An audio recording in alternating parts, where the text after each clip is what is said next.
Hey gang, good morning. Hope you're doing great. Good time zones to you all. Hope you're doing Welcome great. in Good for time a zones to you all. another Welcome rousing in round of for Patreon a picks where we another listen to rousing tracks round of suggested to Patreon picks where we listen to tracks suggested to picks where we listen to tracks suggested to picks where we listen to tracks suggested to picks where we listen to why suggested to picks why it's my what is happening it's my what is happening it's my what is happening it's my what is happening it's my YouTube. Welcome in. We are, of course, getting into more wonderful selections by the Patreon folks. This, of course, is our basically weekly until there's some sort of solution for the wonderful en masse that has showed up. We have a lot to get through. Just going to give everybody a little bit of time to just get settled and come in. I hope everyone's had a really great week. As always, I just really wanted to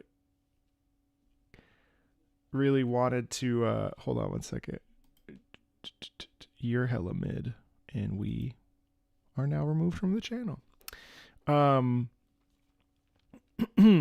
This, of course, Privyet is, of course, the usual monthly, many monthly live stream where we're going to listen to music and hang out. So no one talks badly about the Patreon. They literally support my livelihood, and without them, I don't have a channel. So I just wanted to say that that sort of rudeness will not be tolerated here. I do have my OnlyFans audition later. It's true. That's why I'm a little late or a little early today. I love coffee, and I drink a lot of seltzer. That's a great question. So, привет to you too. You just got lucky that that's the only Russian I know. Yeah, I thank you so much again for the wonderful birthday love. I was very, very, very just extremely excited for what a great day Wednesday was, and largely in part to such a wonderful and supportive community. So I just wanted to say thank you so much for that, of course. So this is our second Patreon live stream, which we do these every Friday. The next one will be private. Thank you. You took today off. Good for you. The weeks always go by really fast. Hey Kat, how you doing? You have work stuff? Okay, yeah, you can watch the VOD, and thank you for the birthday greetings, Key. I appreciate that. I'm so glad that you've been able to pass through that rough patch. It's always tough. Yeah, I know. I have my water bottle right here. So anyway, I've started just taking a couple minutes before I start to just sort of like touch base and get settled in and let people trickle in if they want to, and if they don't, that's okay too. Good morning. I like that name, Fruit Punch Ronin. That's fun. Yeah. So next week is exciting. I'm gonna start playing Halo officially.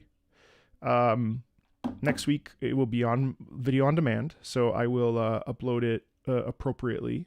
I'm going to change the name of the second channel to Marco Meatball Plays, I think. Hey, Red Card, good morning. Thailand? Wow. Next week, I also want to finish Black Myth Wukong, so it will be a very big live stream week. You have to leave again? I didn't see your message. Well, you'll come back when you can. I know you're always around. And thank you. It's all good. I understand that.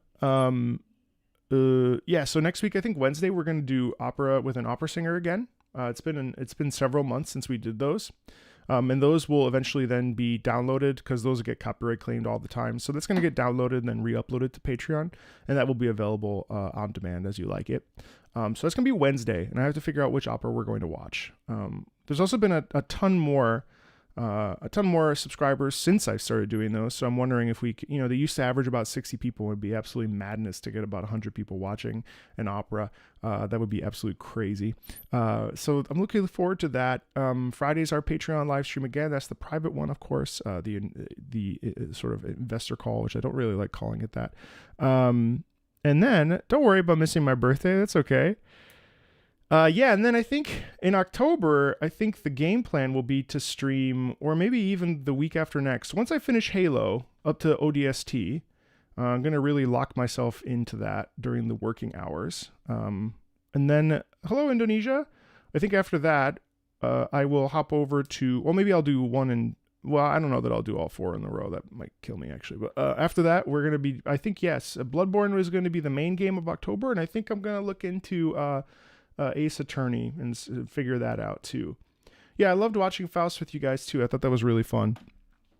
All right, I think we got some folks trickling in over here on YouTube and hello there over on Twitter X, and hello of course to the loyal bunch over there on Twitch. Good morning, Renshin.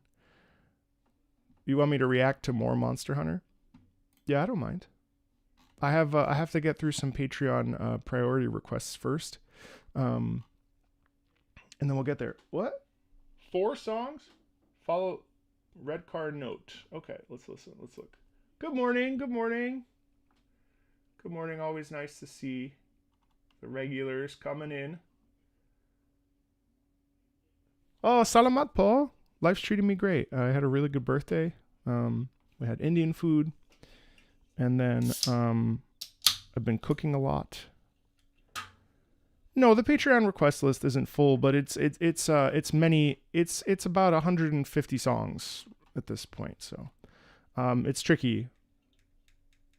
Thanks, Vanya, and I appreciated your message over on Twitter. I assume that was you. You made it. Did you take the day off? Yeah. I'm starting work.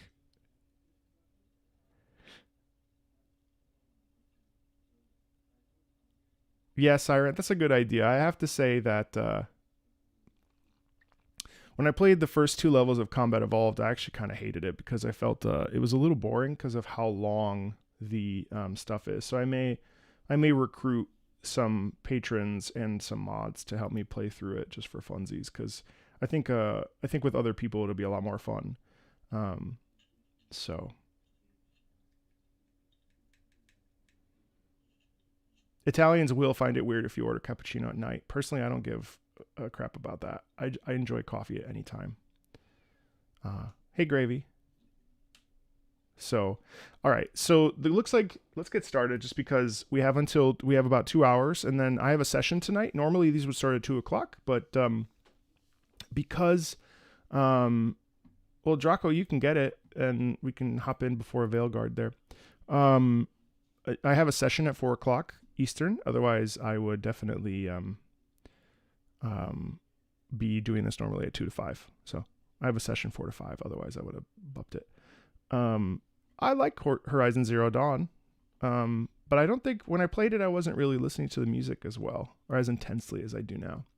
All right, red card note. The following 4 songs go together. Here are gameplay videos to accompany them if desired. I think that this is really fun also to start to watch gameplay as we listen to music, because I think it sort of enhances the experience a little bit. I know that's like the antithesis of what I like built this channel off of, because I always was like, if we watch the gameplay, it's a little bit distracting.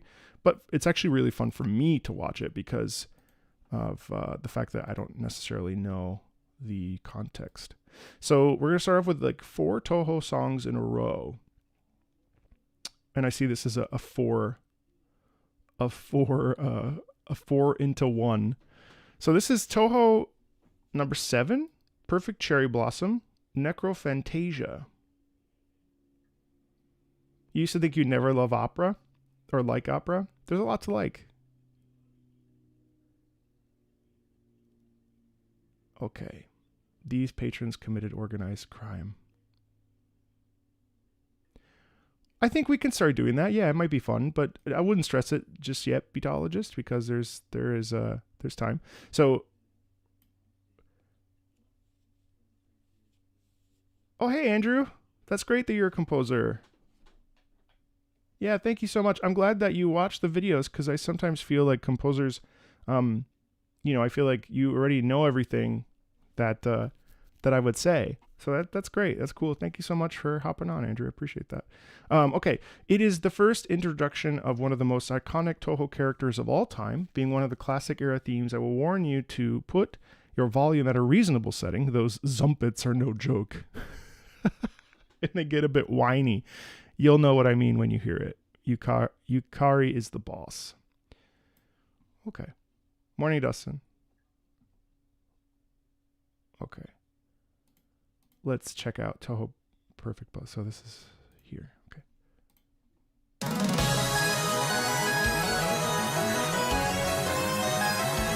Oh wow, it looks like this. Oh no, I couldn't do this.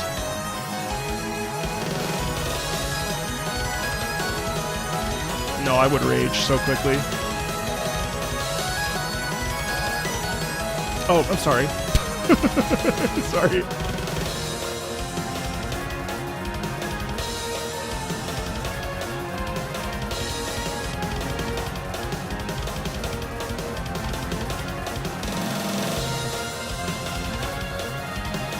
Oh my god.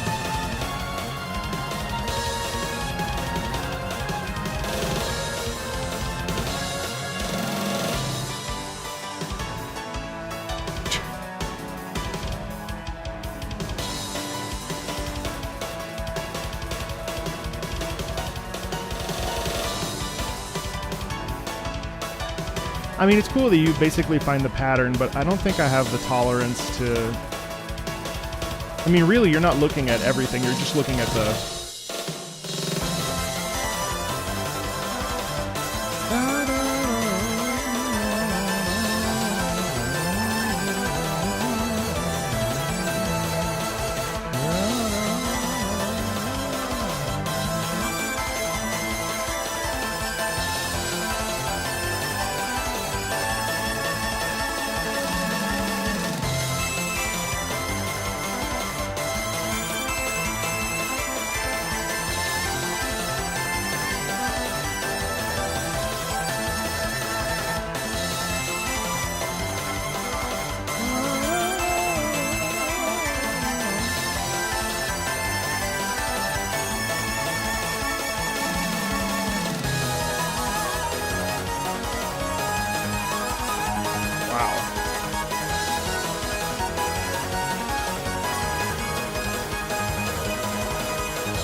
Yeah, so you're not looking up ever, you're just looking down.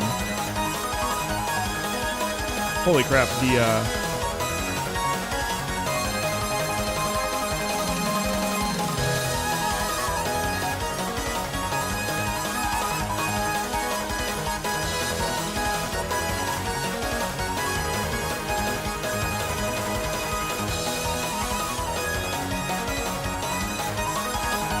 the harmony underneath is pretty cool.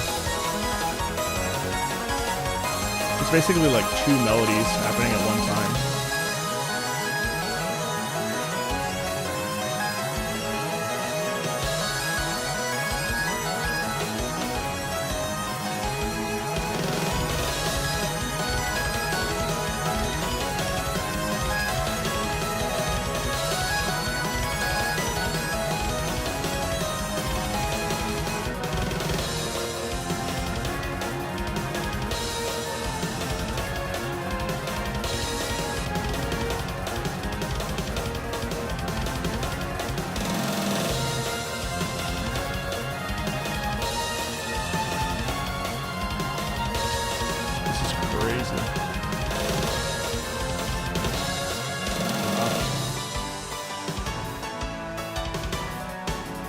That's the loop, I think. You know, actually, I quite like that. Yeah, I quite like that. Actually, I find it really interesting how the music just is so helpful in getting you to understand the experience of like the conflict. You know what I mean? Like the music requires, well, the gameplay requires the music to be present in order for it to really feel like, I don't know, there's a sense of stress in that music, but it's also like, I think listening to it in a vacuum is actually sort of not right, because the music in especially in a style game like that, the music is such an inherently important part of the experience, you know. And I think it has a little bit of they're not related at all, obviously, but it does have a little bit of that Ace Combat thing where it kind of needs the music to help guide the experience along. You know what I mean? It's cool. Sweet. And then Red Car, Night Falls, Evening Star. So is this the same footage? Because I that's what I saw. This theme, unlike the one above, is a lot more calmer. Rather than a display of power, it shows off her mischievous and playful side. Man, getting hit by a train never felt so relaxing. Yukari is the boss. So it must be the same track there. This theme is from fighting games. Oh, right. I forgot that there's a Toho fighting game.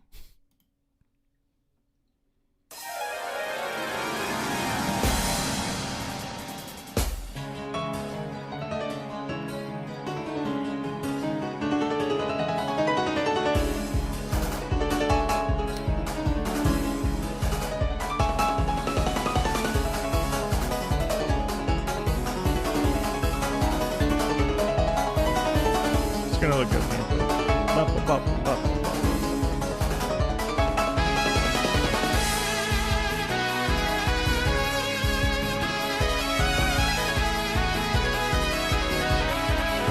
Whoa.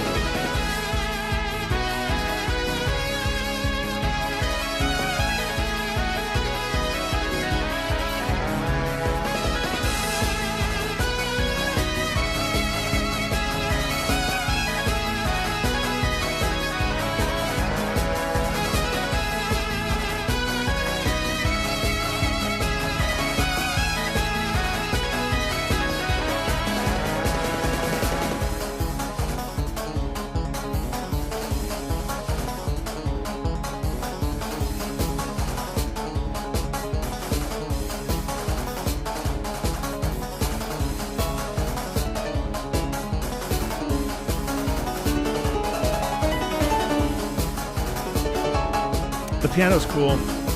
Yeah.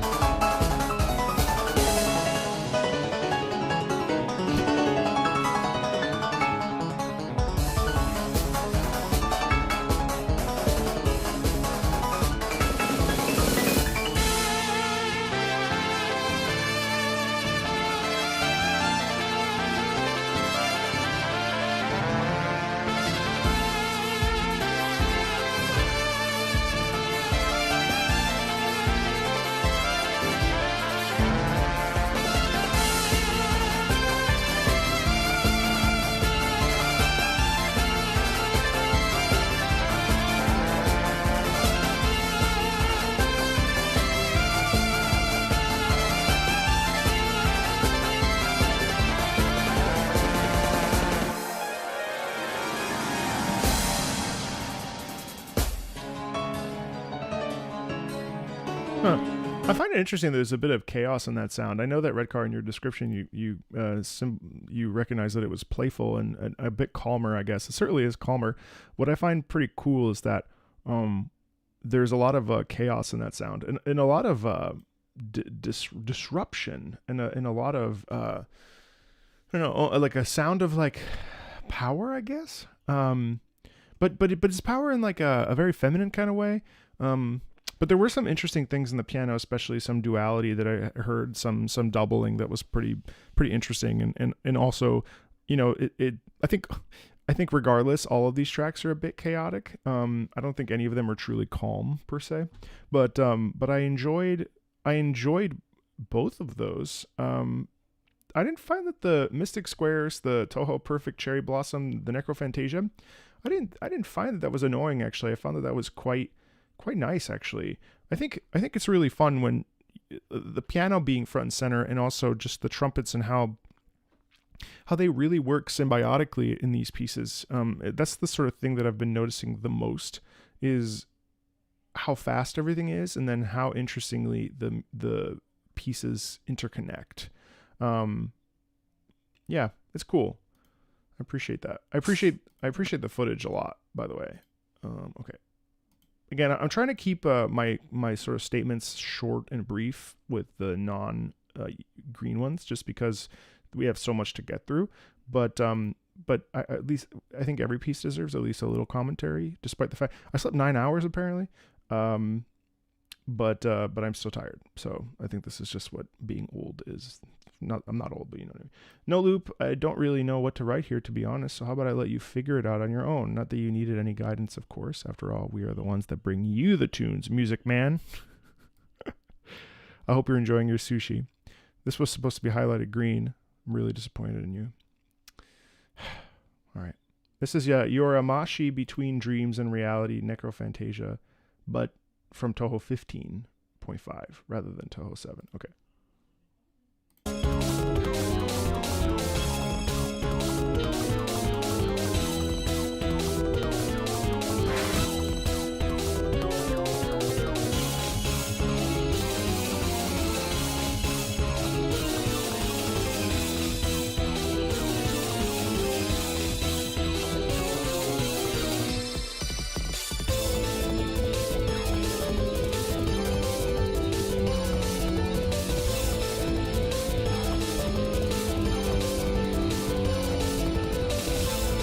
So as a general thought with this particular theme, it's interesting how this is definitely slower. I also find it interesting that this is definitely more of a thorough, easier to like latch onto emotional perspective. I think there is a sense of this character being very, very, very, not brutal, but there's a quality in that sound that's very like nefarious, but especially when we have the cascading or descending, right?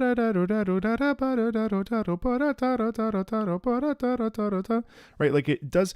Mischievous is too light a word, and brutal is too heavy a word. So somewhere in between those, there's an adjective that I would use to describe this that is accurate.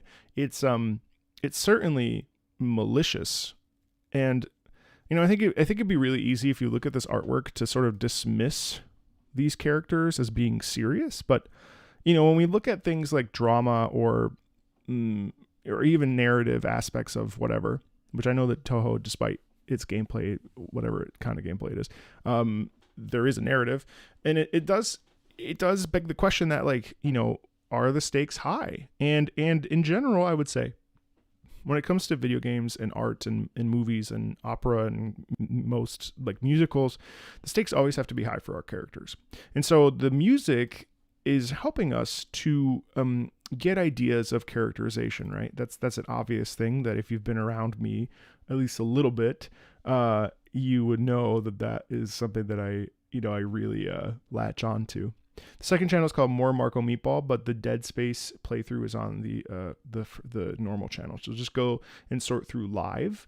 Also, if you look at the playlist, there should be a playlist called Dead Space playthrough. I did play that on the channel. So yeah, so this is calmer, and there's also little musical clues that sort of like this is not a great person. In fact, she's very two-faced would probably be the way that I would describe it, or I would describe it as conniving. That would probably be the better adjective. Or she's able to manipulate.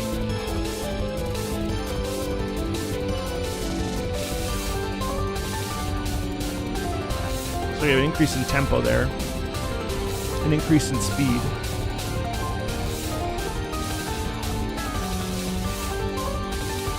Let's see. What's really carrying this for me is the piano underneath.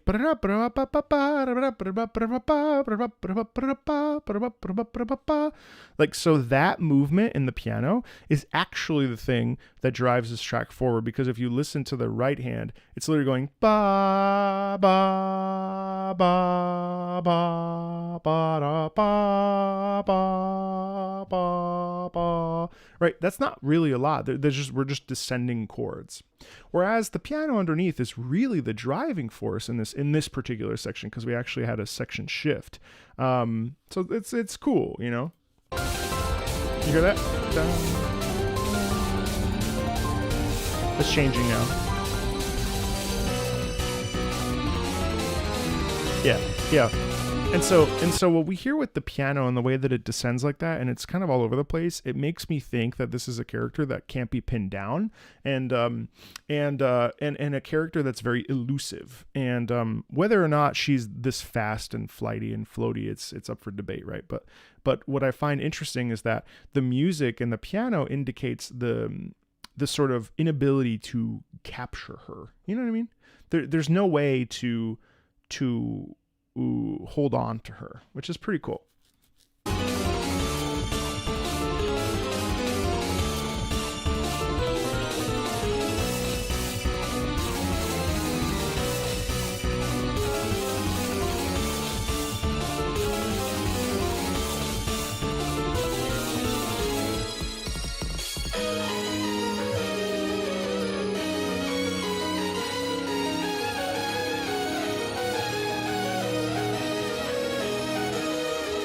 Now that's actually gorgeous. Well,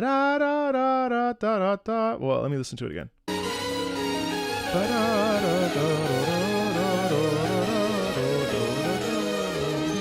See, now that's a fun melody. See, that's when I feel like the Zumpets are actually great.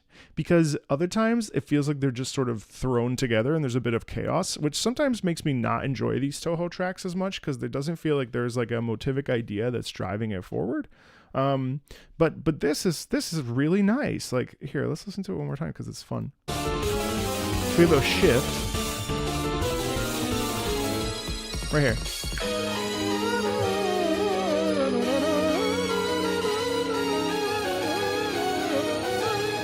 That's fun. See, that's something one can latch onto, right? That's something that someone can be like, ooh, this piece helps me understand the characterization better. This piece makes me feel. And actually, what does that even mean? What do the trumpets mean? Well, you feel free to answer in the comments. But for me, the trumpets feel like they're. I mean, obviously that particular Zumpet sound is very celebratory, but it does feel like getting the upper hand in battle, or it feels like when we're losing and then it's the same thing. We're turning a corner in the battle, right? But it also could feel like she's victorious, or she's coming to understand herself better, or I don't know. And the cool thing about it is that none of these are right. I mean, it's just fun to like, and I think that's the other thing, that sometimes this kind of music and like looking at music and analyzing music and connecting to music emotionally and what have you, like it can seem sort of like a silly exercise, but it's actually an awesome exercise because it stimulates our imagination. It allows us to connect emotionally to something through music, which is also such a cool thing.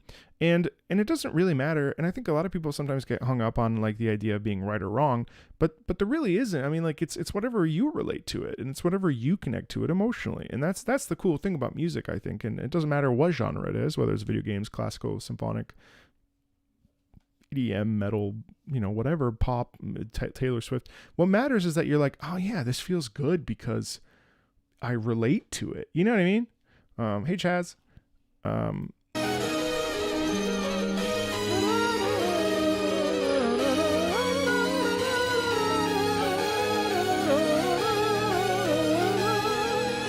It's cool. That's fun. Oh wow, that's great. And then we take it up a step further, and then we actually are stacking. We have them in sounds like octaves maybe.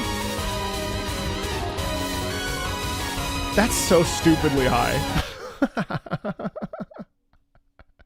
That's so stupid. That's so stupidly high. That's fun.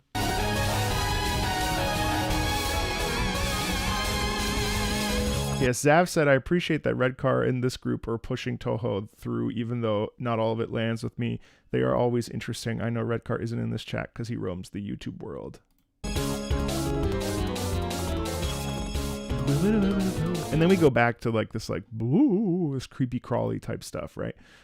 Which is nice. It's cool. All right. And then the next and final Toho piece, that was from Zav Redcar. Zav was mentioning that on Twitch chat, about how you are pushing the Toho. You, Mystic Square, Redcar, and Poison Zero are the and Renshin as well are the okay. So this is your favorite theme, so I'll promise not to say anything bad about it. Evening Star Night falls. I close 15.5 gameplay before she uses the train. Okay, I'll go back. Loops at 206. Unlike the first time, this theme was used where it was a lot more relaxed. This time it feels like getting hit by an actual train, taking the powerful feeling of her first theme and mixing it with her second theme. The pain train won't stop. Okay.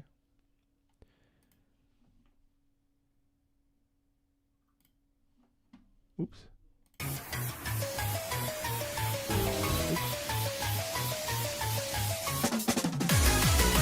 Wow, that's an interesting deviation.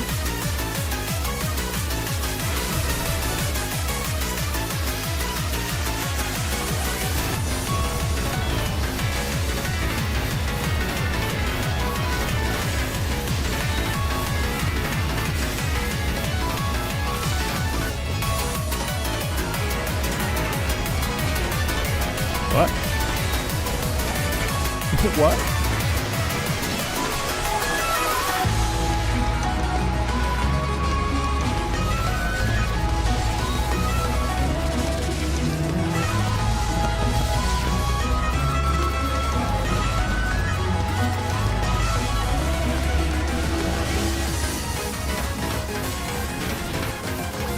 Oh, listen to that off kilter. That's chaos.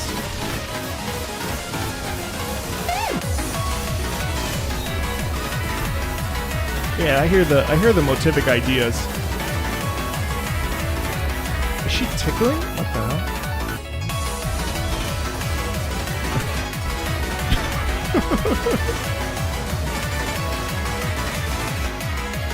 You're right, thank you.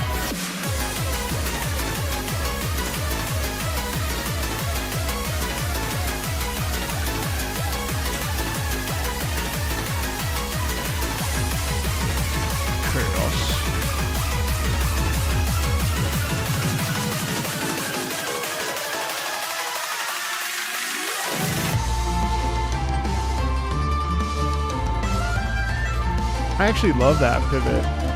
That's so fun. Da-da-da.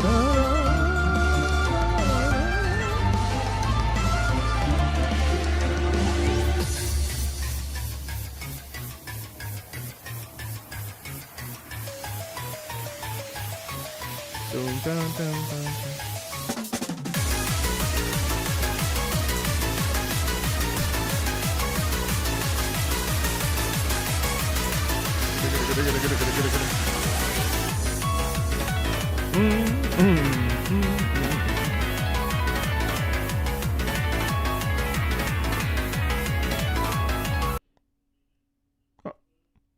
We'll stop loading, so that's perfect actually. Man, that's awesome. That's really fun. I like that it combines some of the I don't remember them distinctly, but some of the motifs that are playing in the original pieces, the other pieces, and then I also like the shift there. It's a pretty harsh shift, but it's a nice shift into that slower section where we have that bit of a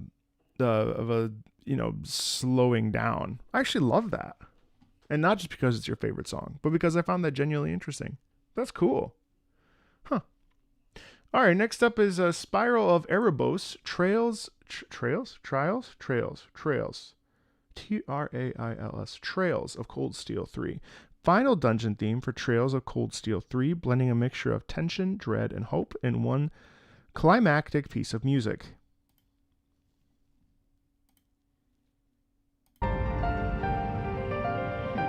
Thank you for that. Thank you, ABC. Oh, this is beautiful, actually.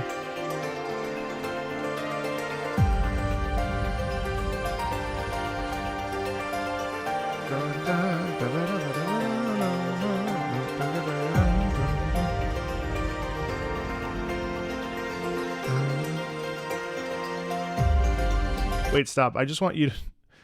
I found this to be a really funny YouTube video as I was hopping into my YouTube real quick. 20 years of being single, am I defective? I'm sure it's a very meaningful video. But it also just made me... The am I defective part was what made me chuckle. Anyway. Oh man, fantastic bass down here.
I love this.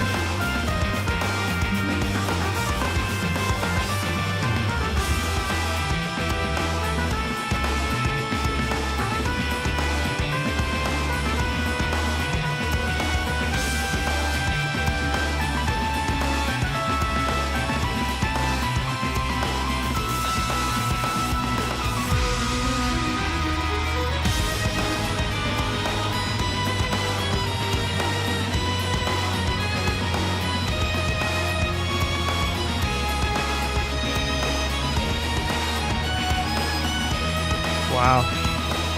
No, this is so melodically driven.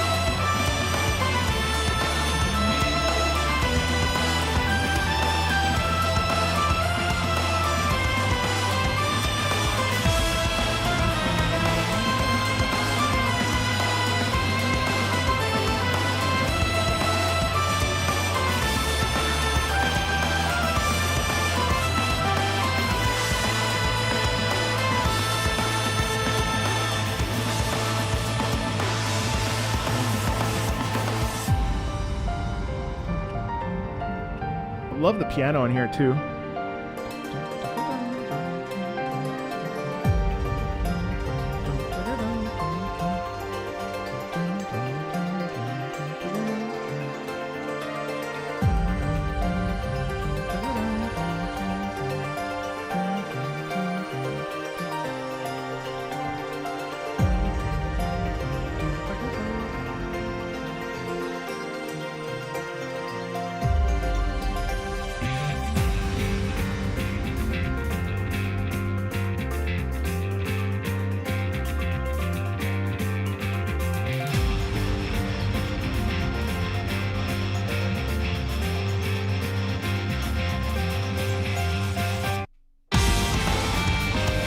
I know it's looping, but that's actually so nice, though.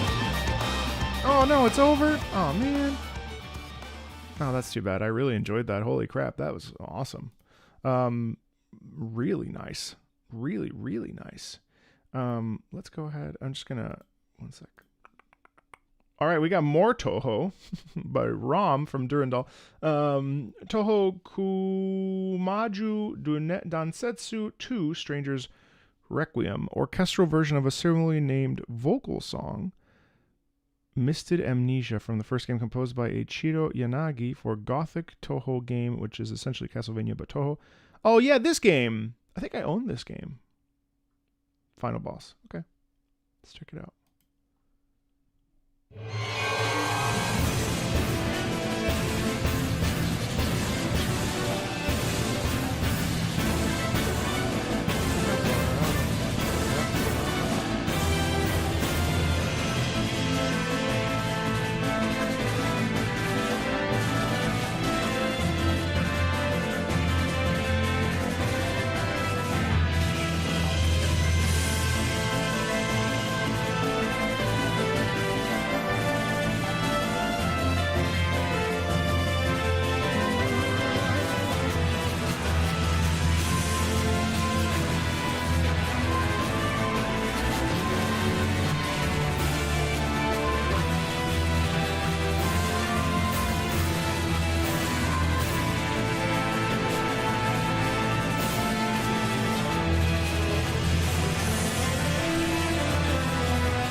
Hey, Kelpie, how you doing?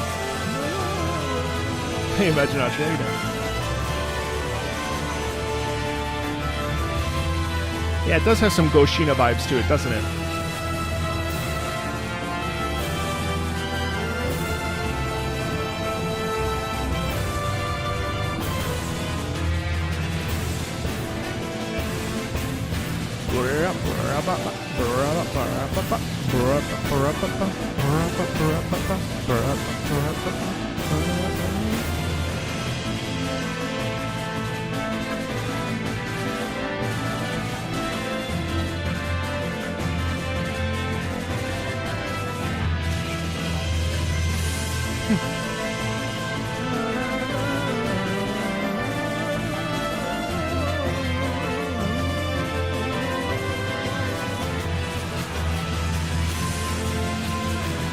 Thank you so much for that.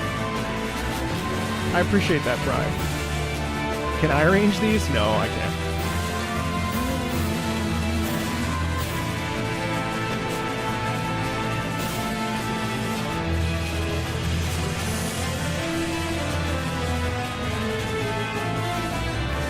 I like that descending thing. Ba-da-da-da-da-da-da-da-da.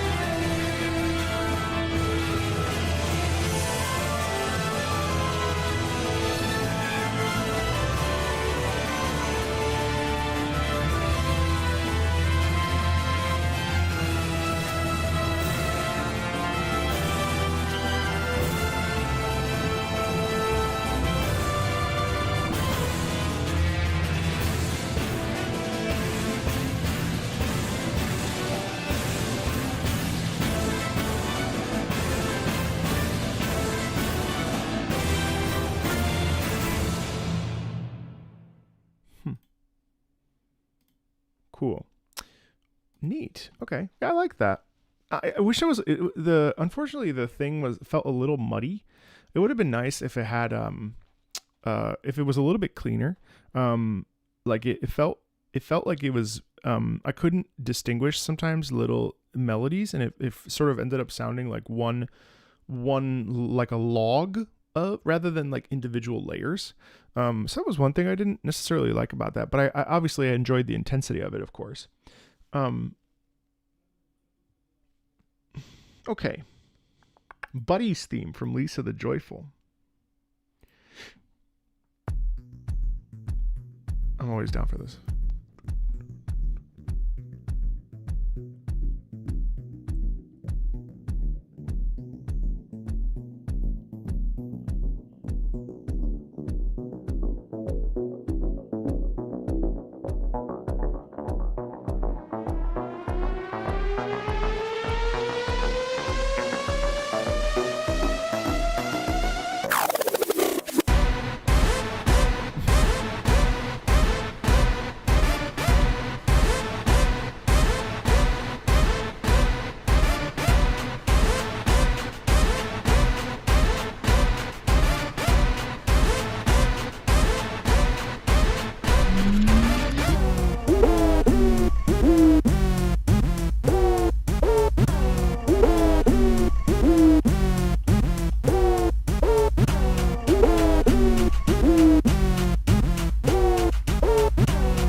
I mean, that's uncomfortable. You know what's funny is that the music from Lisa is consistently so fucking crazy that I genuinely like it, but it also is just nuts. I can't wrap my brain around it, but I also like it. It's funny how that works. Ooh, 9 Souls. I need to sit down and play this. Smile at My Cursed Dream. So glad you enjoyed my previous 9 Souls suggestion. This is my favorite track from the main game. Huh? That's Lisa still. Hold on. What's going on here? Sorry.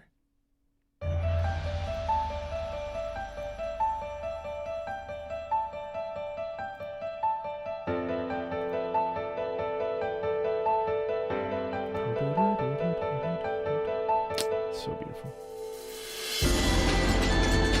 Yes. I love that.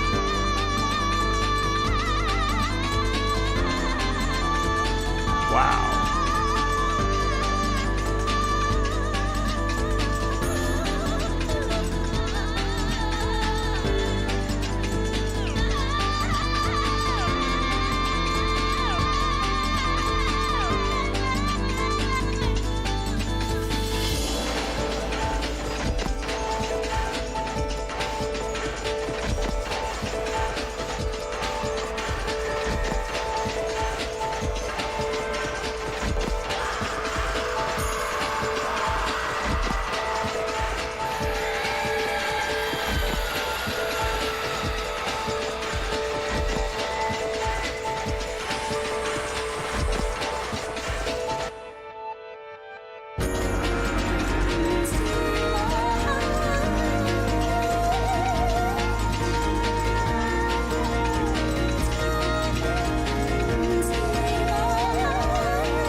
I love that.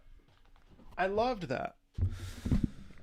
Nine Souls is definitely on my list to play. I started it and then I stopped it and then I got distracted. And this is a game of such high quality that I it makes me laugh when people, there's a lot of conversations these days about like what we lost and whatever. And I, like the idea that all indie games are side scroller sort of Metrovanias, and not this one defies that, but it's actually more of like a Souls game than it is anything else. And it's just so good and it's so cool. And I think like it's such a, people are like, well, indie games are only this. And it's like, you don't understand, like indie games have more heart and soul than a lot of AAA games that come out. And, it's up to you to recognize that these games exist and that they're like worth paying attention to.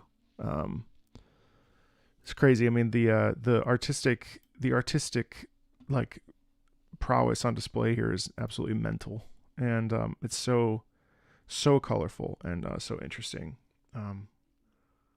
It's really cool.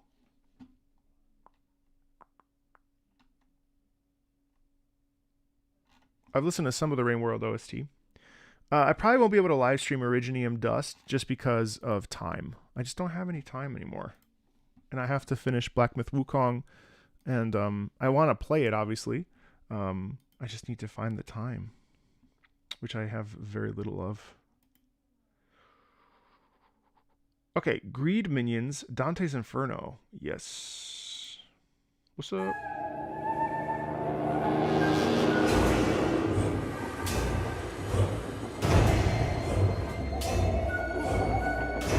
I love the heaviness of this. And the flutes are I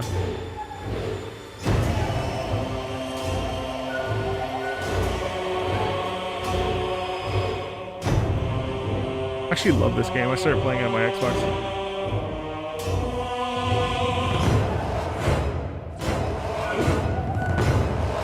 Love this chant. Oh.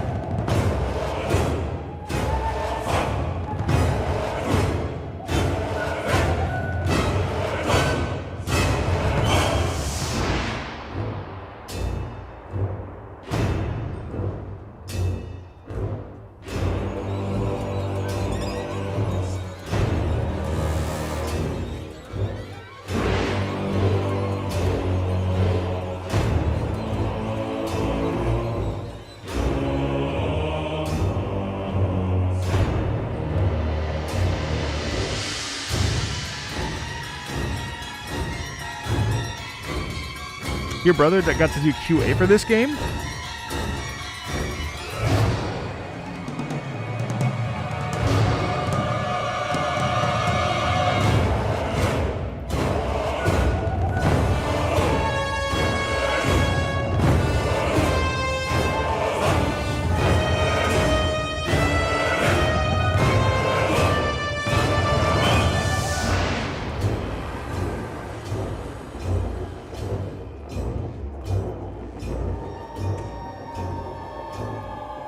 Wailing Descent. For being a God of War clone, I have to say that this game actually, I find it so incredibly intriguing because of the source material and the fact that it's basically just a retelling in some ways of Dante Alighieri's Inferno, and the fact that we have our Templar friend here with just going down into hell. And I know that it borrows a lot of elements from God of War, but like that music is exceptional. And also what's cool is that Gary Scheinman here just creates such a wonderful sense of dread in most of these pieces, and that one's really oppressive because we have this like slow plodding quality, and then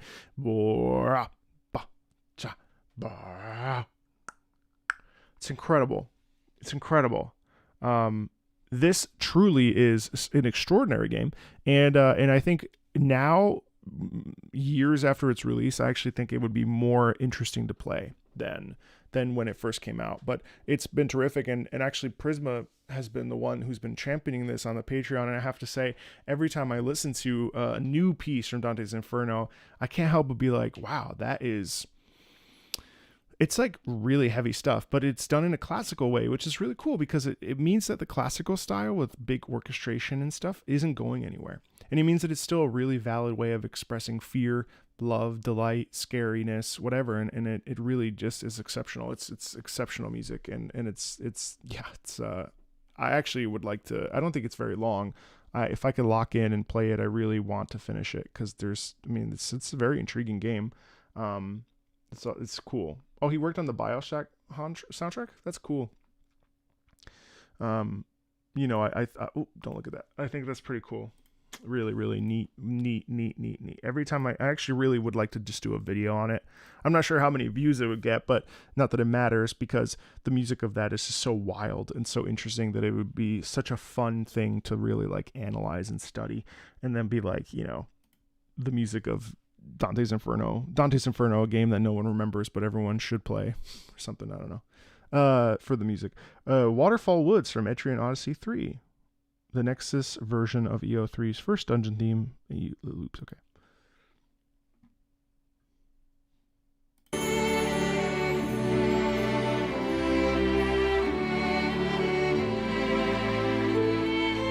Oh, that's lovely.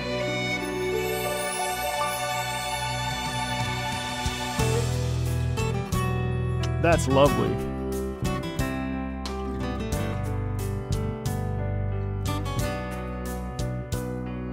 Gary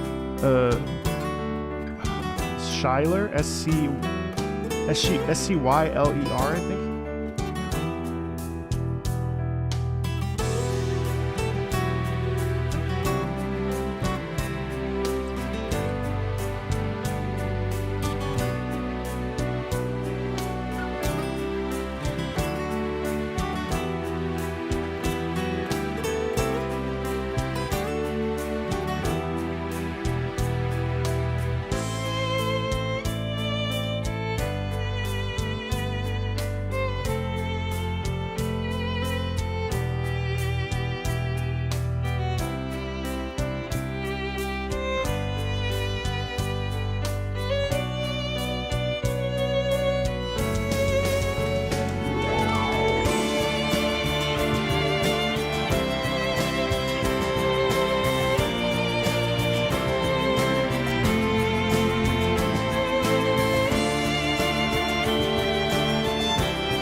I love how contemplative this is and how sweet it feels,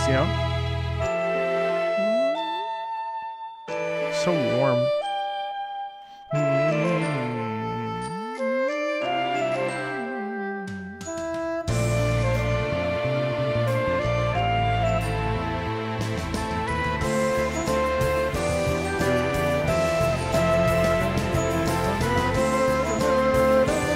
I love that rhythm in there as well. It's so bouncing. Is it saxophone? I think soprano sax.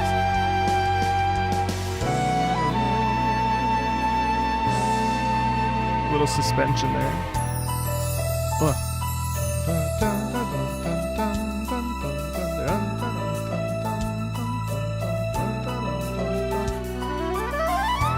Damn! That's beautiful.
I love that. That's so pretty. Now that's how you create a piece that's like it loops. That's how you create a piece that is evocative, emotional, and also really powerful and it's just a great damn song. You know what I mean? That was for the record, it was Waterfall Woods from Etrian Odyssey 3 Nexus. Love that. We're gonna listen to some Guild Wars 2. The cycle ends. The final battle of the End of Dragons expansion. Okay, I haven't gotten that far.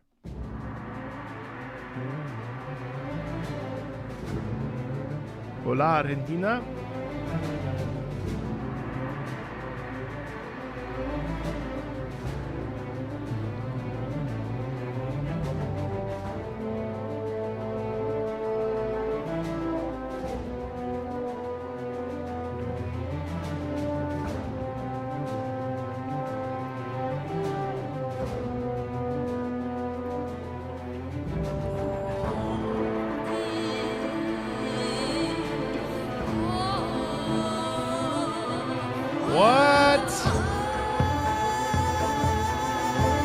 Really? Siret? Oh, it's Lena Rain, man. Is this right?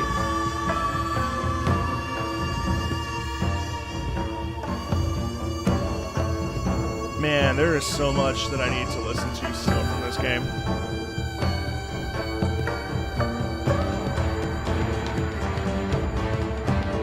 I just made a review for Guild Wars 2, and I said that its music could sometimes be boring, and that it's really under the surface.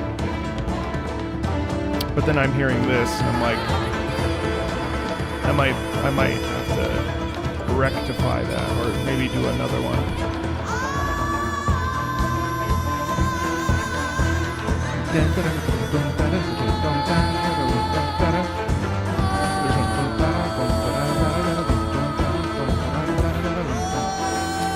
Well, now I feel really wrong about that statement.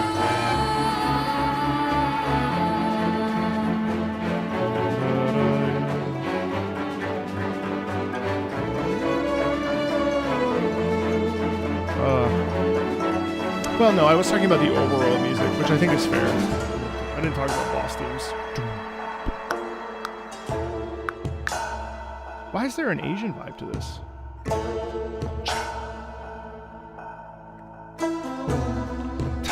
Ooh, that's so good.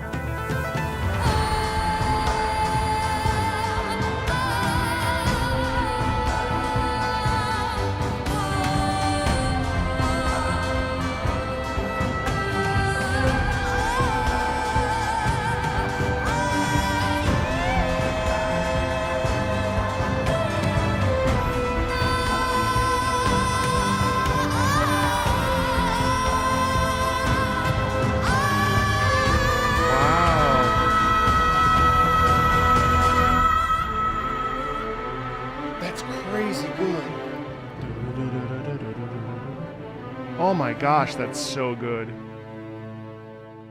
Oh God, that's amazing. Yeah, well, what I meant is like overworld music, not so much the music like in the game and stuff, but the boss themes have all been great. Wow, that's terrific. Guild Wars 2, wonderful game. Easily one of my favorite games. Absolutely love it. Oh, that is delicious. Wow. Wow, wow, wow, wow, wow.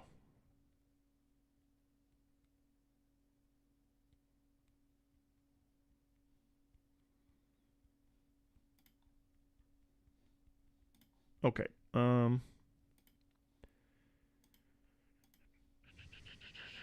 You know, I don't like Schamberger, I have to say. I've listened to this track a couple times from Age of Empires 2. It's not bad. I just don't really like it.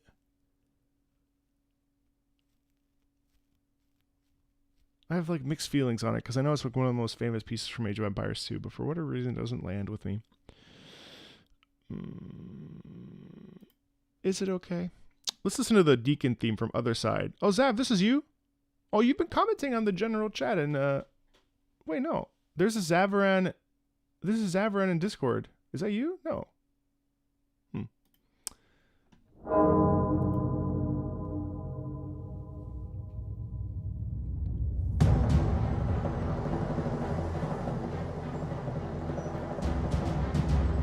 heard great things about Other Side.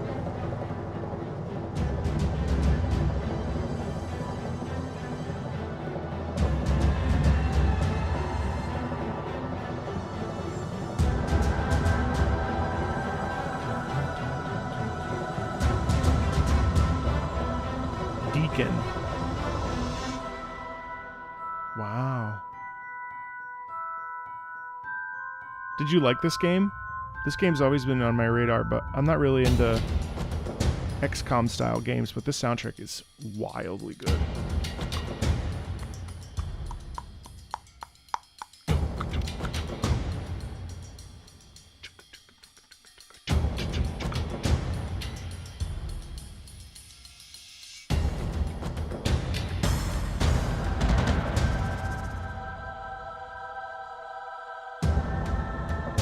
It's also understated, which is cool.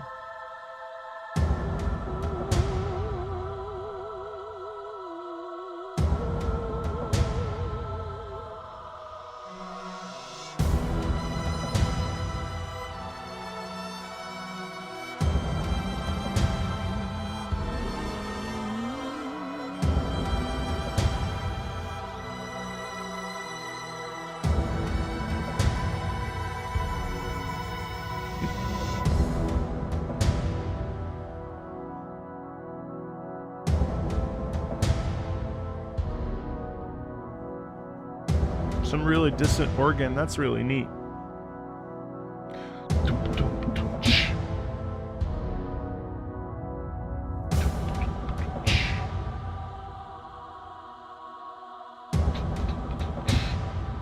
Hey, Narco.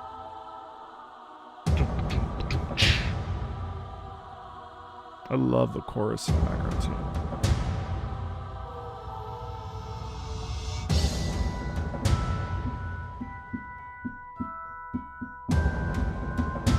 That music box sound is really neat too.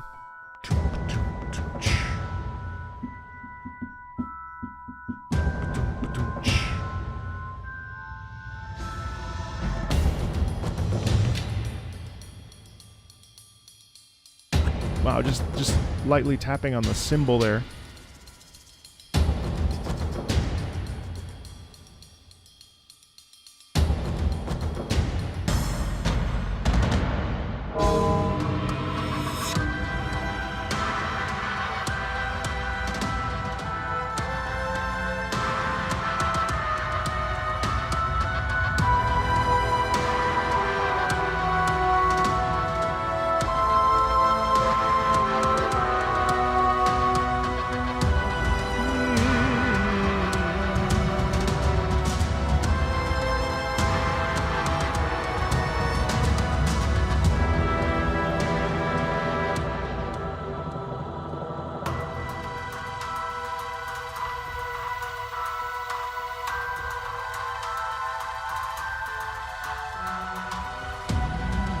And then the descent down here.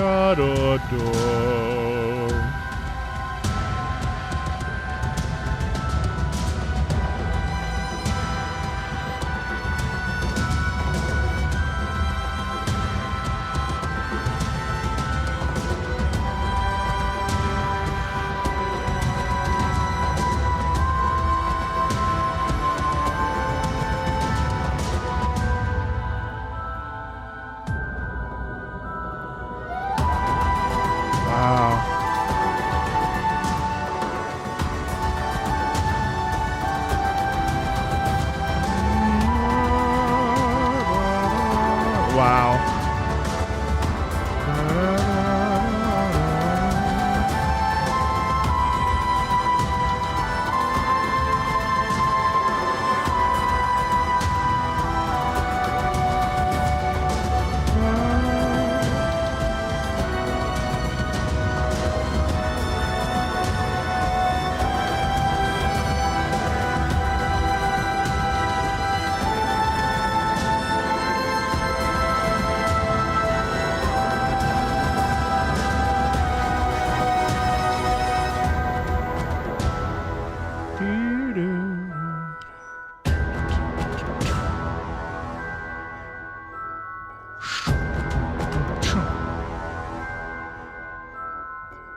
I love how it goes up too.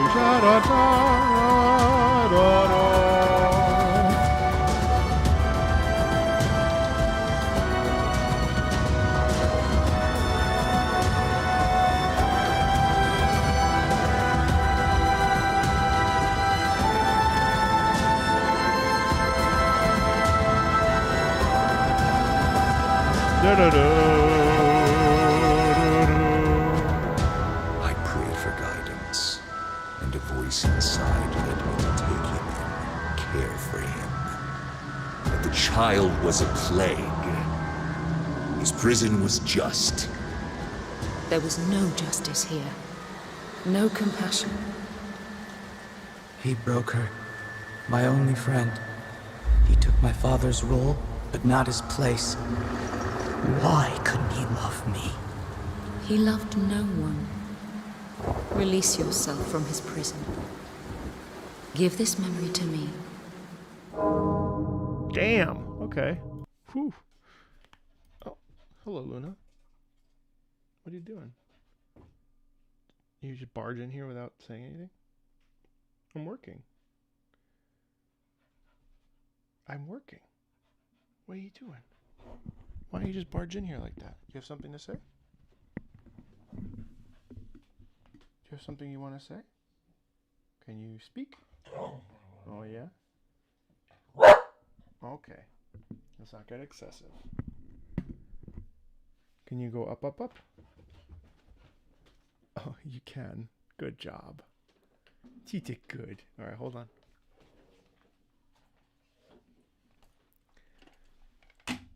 Come here. Up, up, up, up, up, up. No, no, I know. Up, up, up. Come here.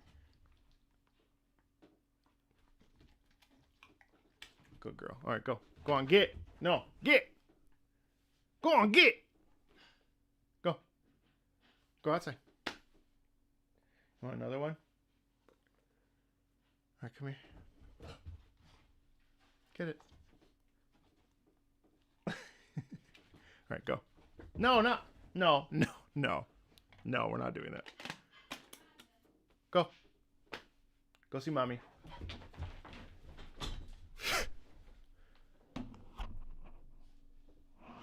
She is such a ham. She just burst through the door. She's like, "What's up, motherfucker?" All right.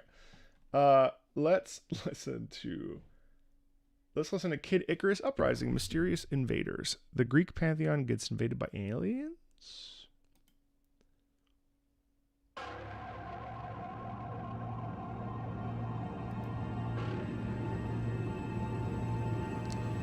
I'm married. I'm engaged. Luna, go outside. Well, actually, no. I have a domestic partner, so I'm essentially married.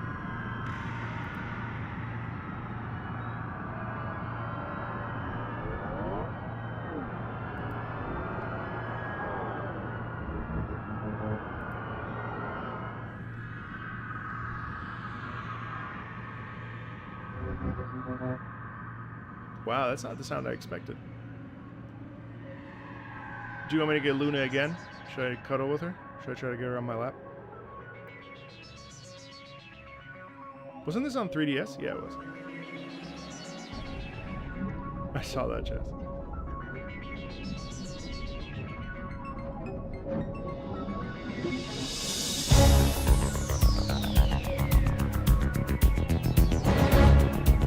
Sounds like Ace Combat. No.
It sounded like Also sprach Zarathustra there.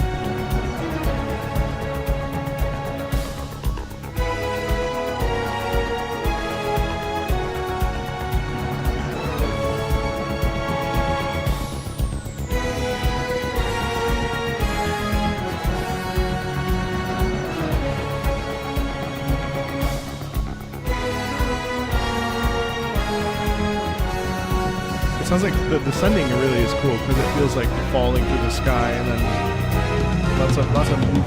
So.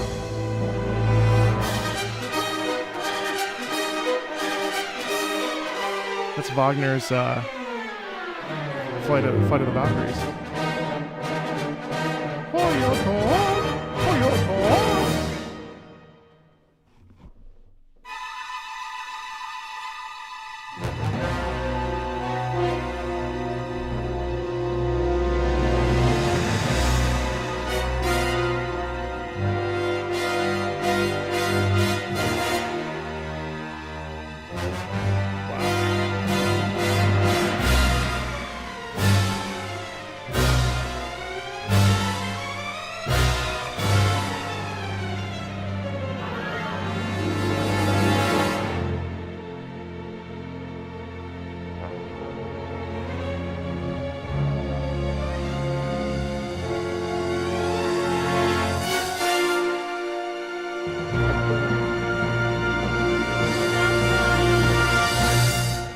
Wonderful crescendo. Is that it?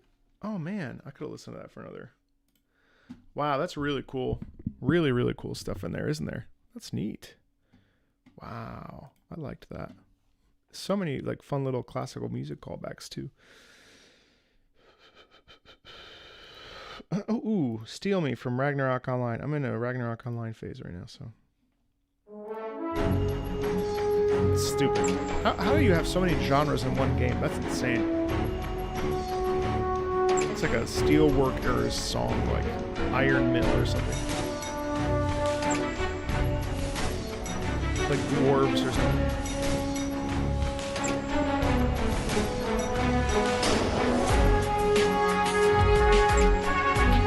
What is that beat? Oh my god.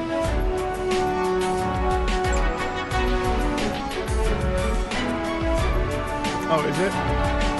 Sounds right. I love the sharpness in the strings. The horns over top like that. What a pullback. It's actually being led by the piano. And there's some xylophone in there too. Do people still play this game even?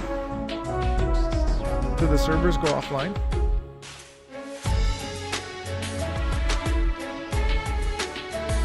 That's a nice little call and response there a little bit.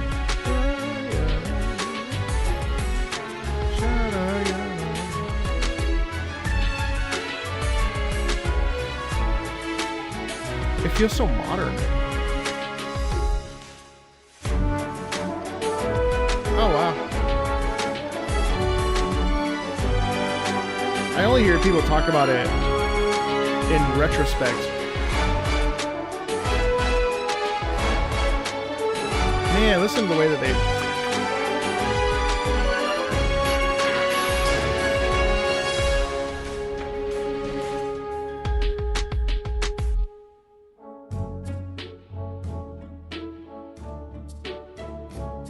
In some ways, I feel like this is more varied than 14, or at least as varied as 14.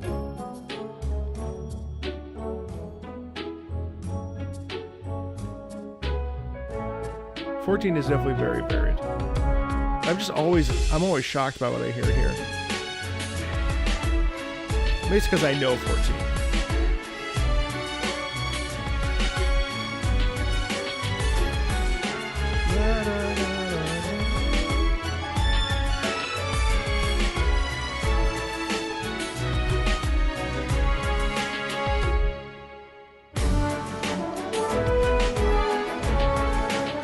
The way those French horns are.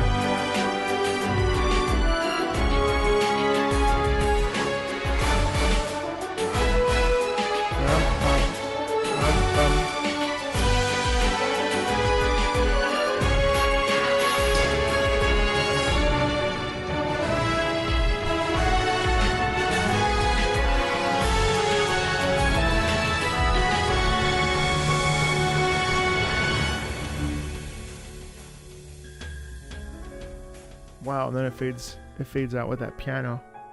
Huh. That's so charming. Of course we're going to listen to Pascal from Nier Automata. Pascal has a funny theme. So bright, if I remember correctly. Love the clapping in here so much.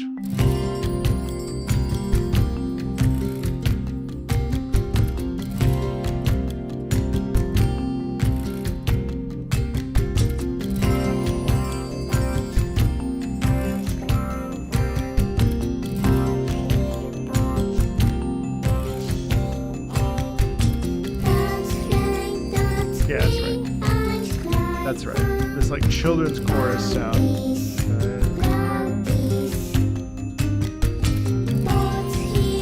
I don't remember when this plays. When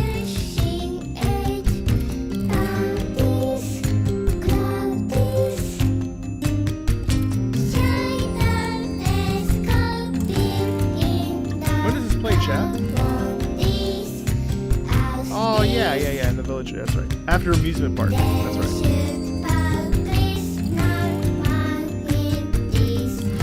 Yeah, that's right. Huh. Yeah. Love the rhythms.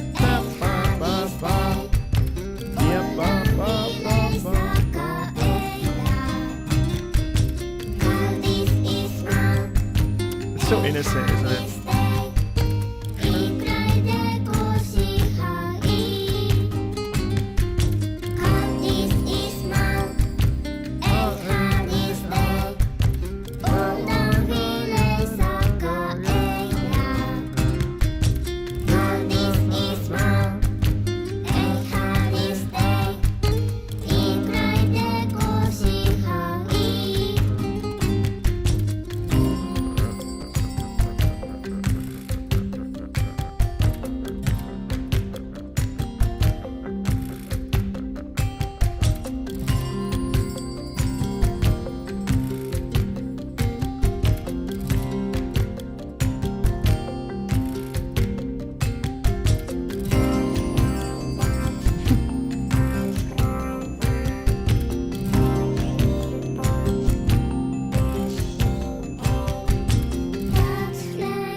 I don't know what that means in Japanese. I can't read that, so I'm not sure. This is Pascal.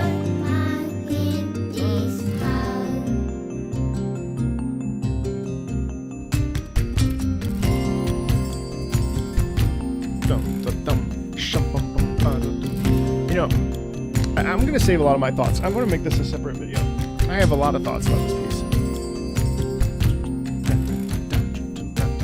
I like how I hadn't heard it in years, and I still was like, oh, this is the clapping song. It's Pascal, yeah.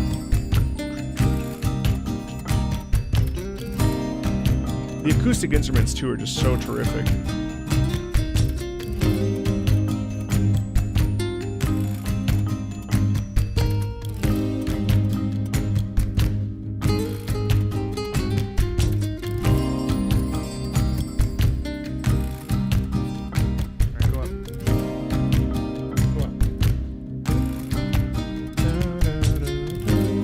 Oh yeah, Dark Colossus, yes. Kaiju, yes.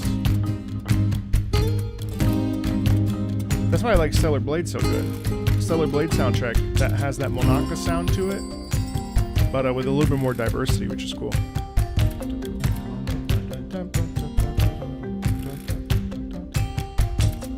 Yeah, that's such a good song. 1 second, let me pick up Luna. Go up. Go up. Go up. Go up.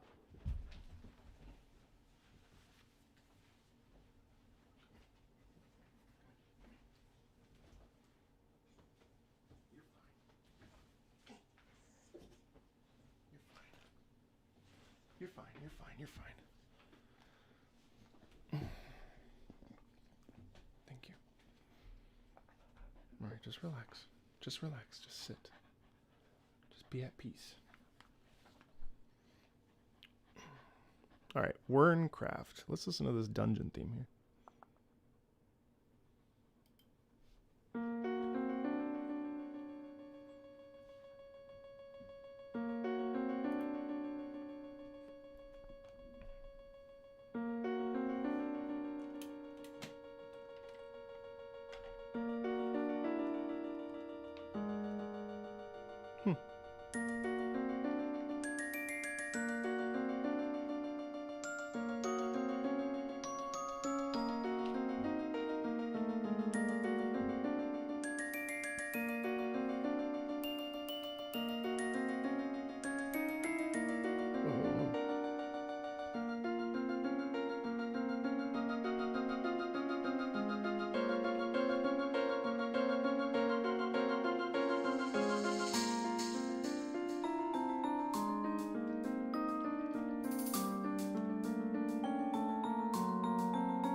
It's interesting how it's playful, yet a little bit nerve-wracking.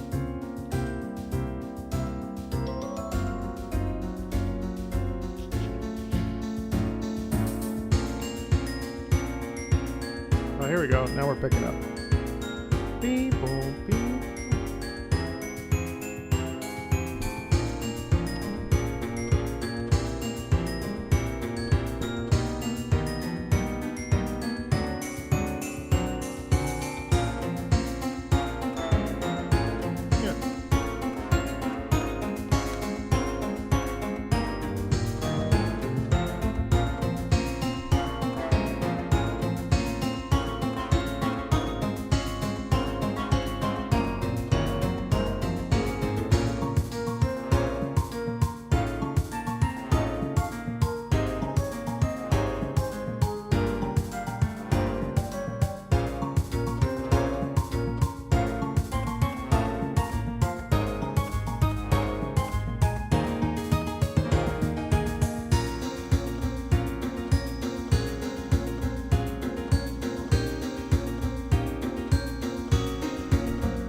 A lot of dissonance in there, isn't there? Oh, it's long. Okay.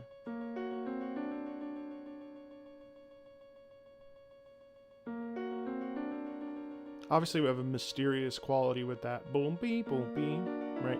It's obviously like in an unsettling environment. But there's some joy in there too at the same time.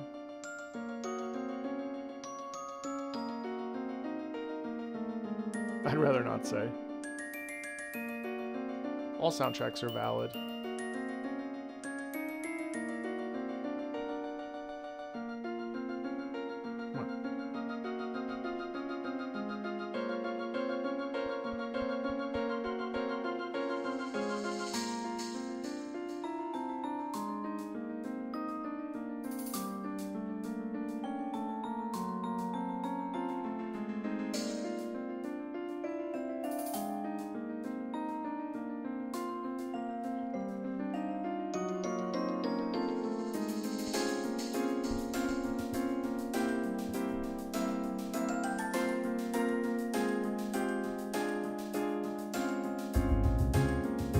Like, this is playful here, which is really interesting.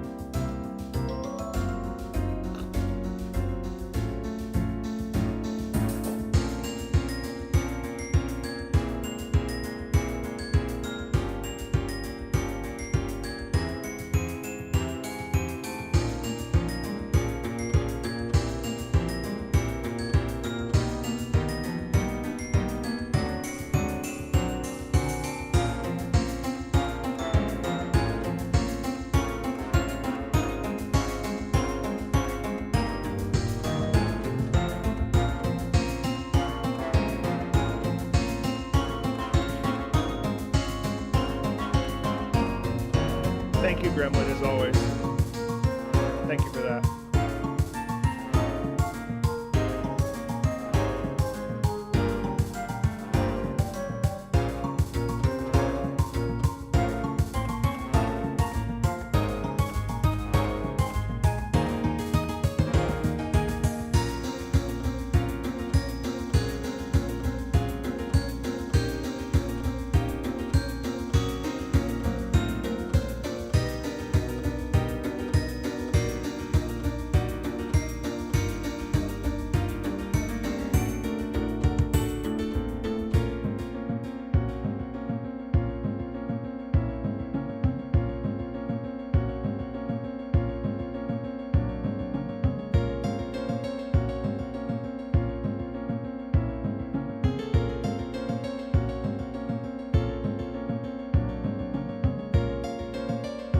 Appreciate it, of course, as always.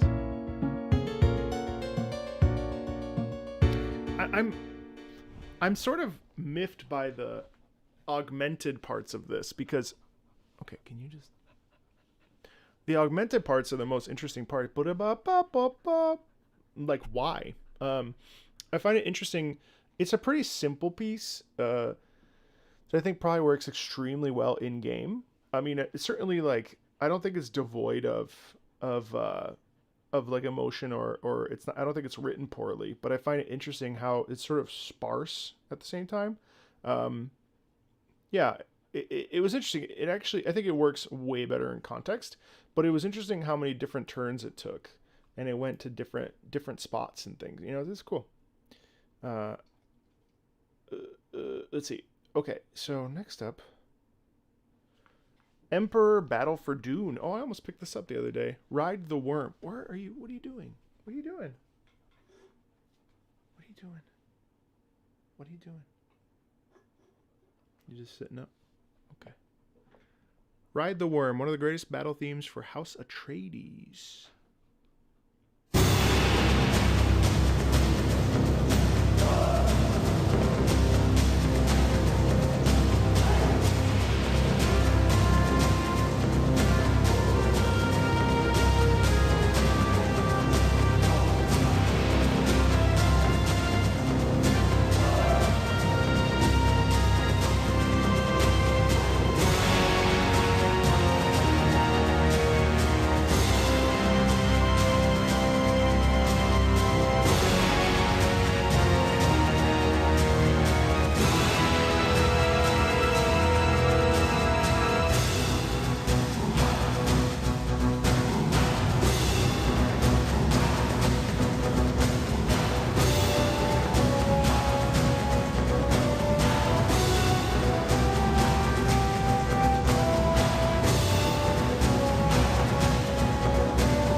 how she does it.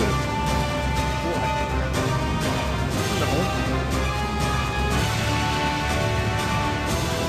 I said, Luna, do you like this piece? And she cut off.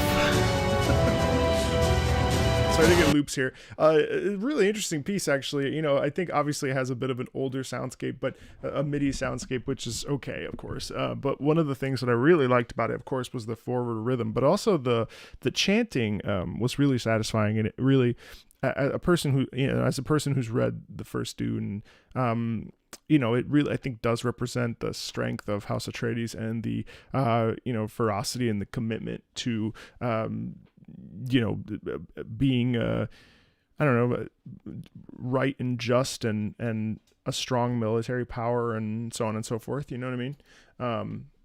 That really comes across. Isn't this an RTS, Emperor, or is this the card game, the board game? Can't remember. Oh, nice. Jappy, 13. No one talks about this game. I actually know this game. I've always wanted to play it, and I just never have. Continue the journey to showcase obscure games with great music. This is from the game 13 from Ubisoft. This was the one of the first cel-shaded games I think I ever saw. But I never played it, actually, but I always wanted to.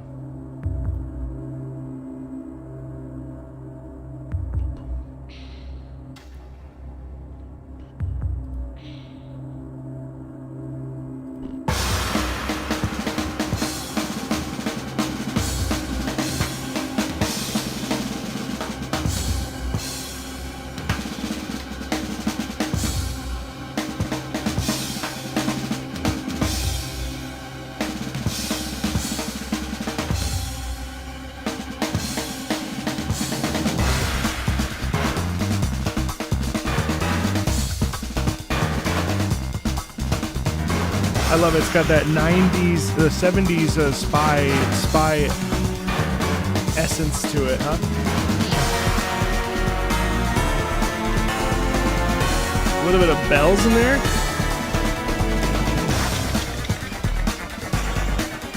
Luna, that's a pillow.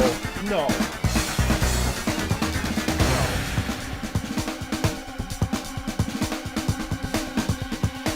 Leave it.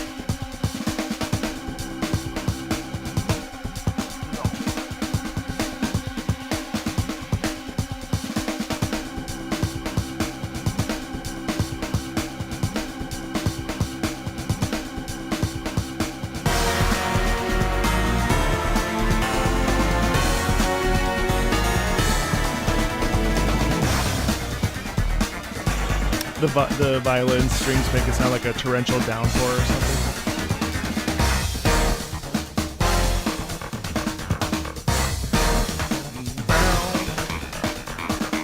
The bass in the background.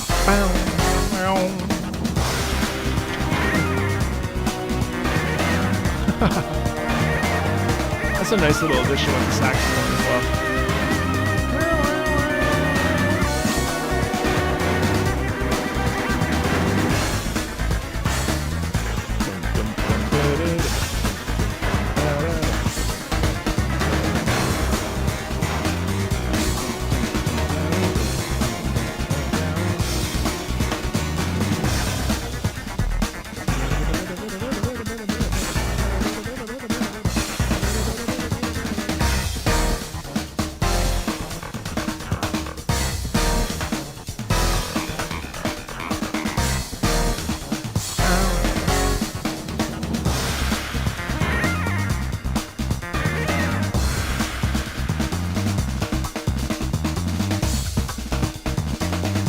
So much funk in it too.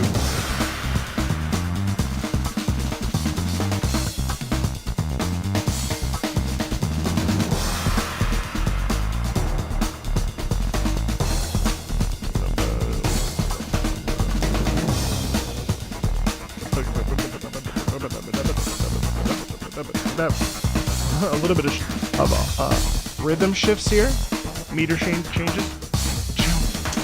Wow.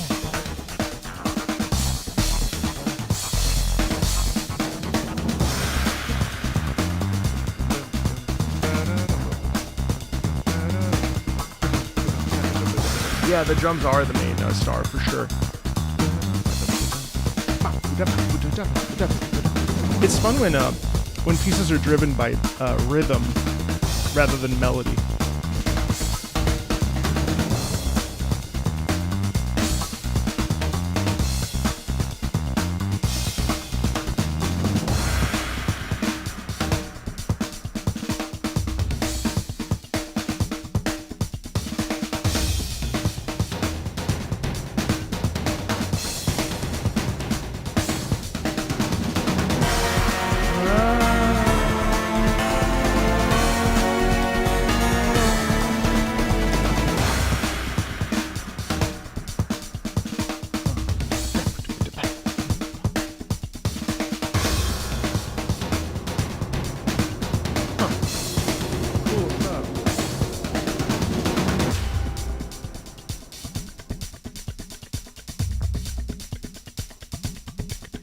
Yeah, definitely a rhythmic piece where I do agree that the rhythm is the front and center part of this.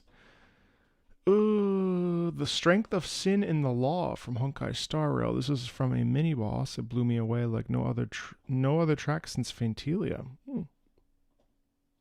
Let's listen. I'm very curious.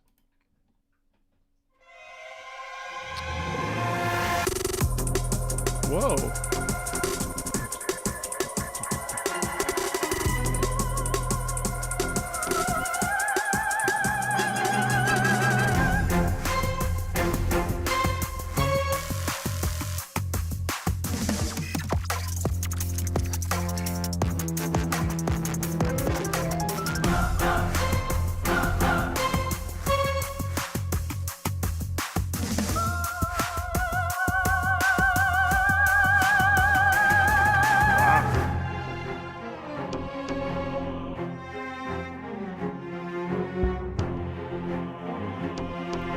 Wow.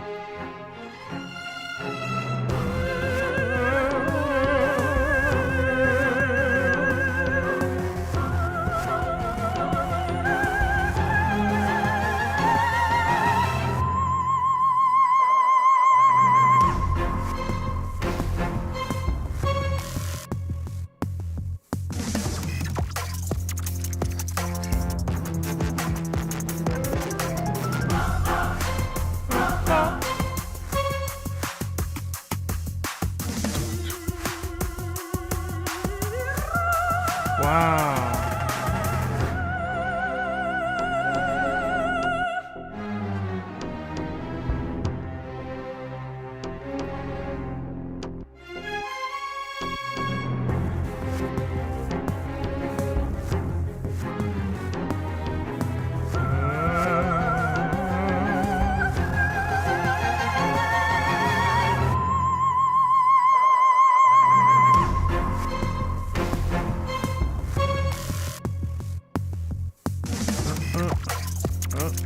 Wow.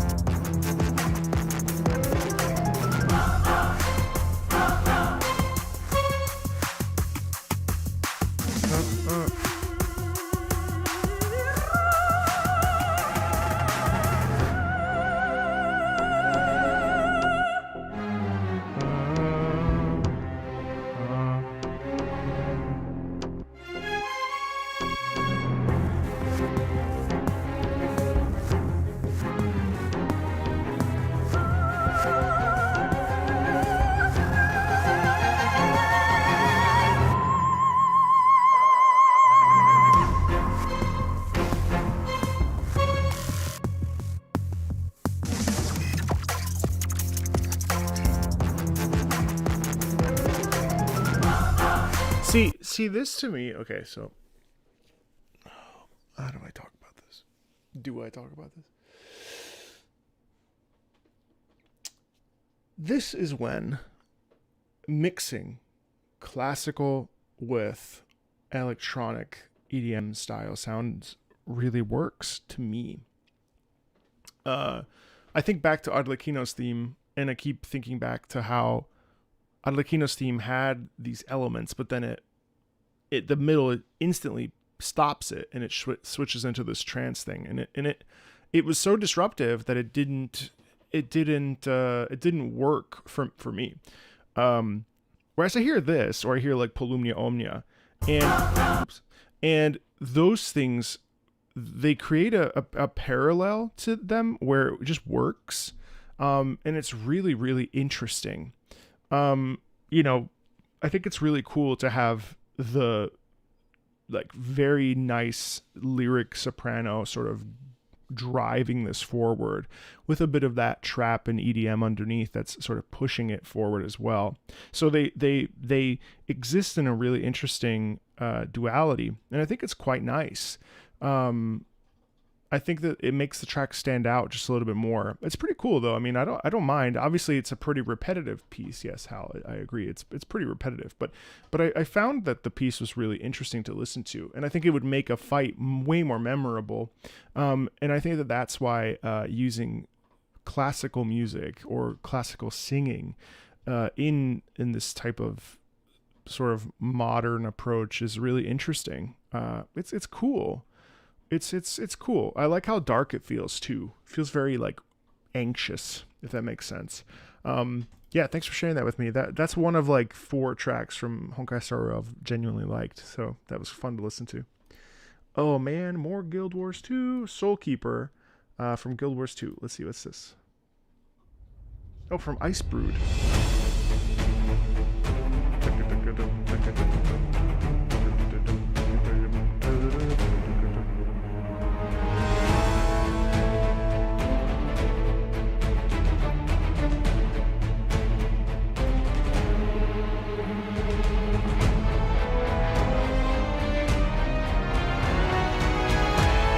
I think so too.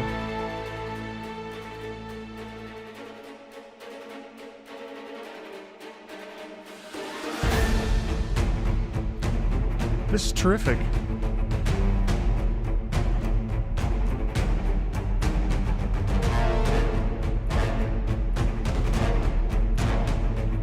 I love how rhythmically focused this is.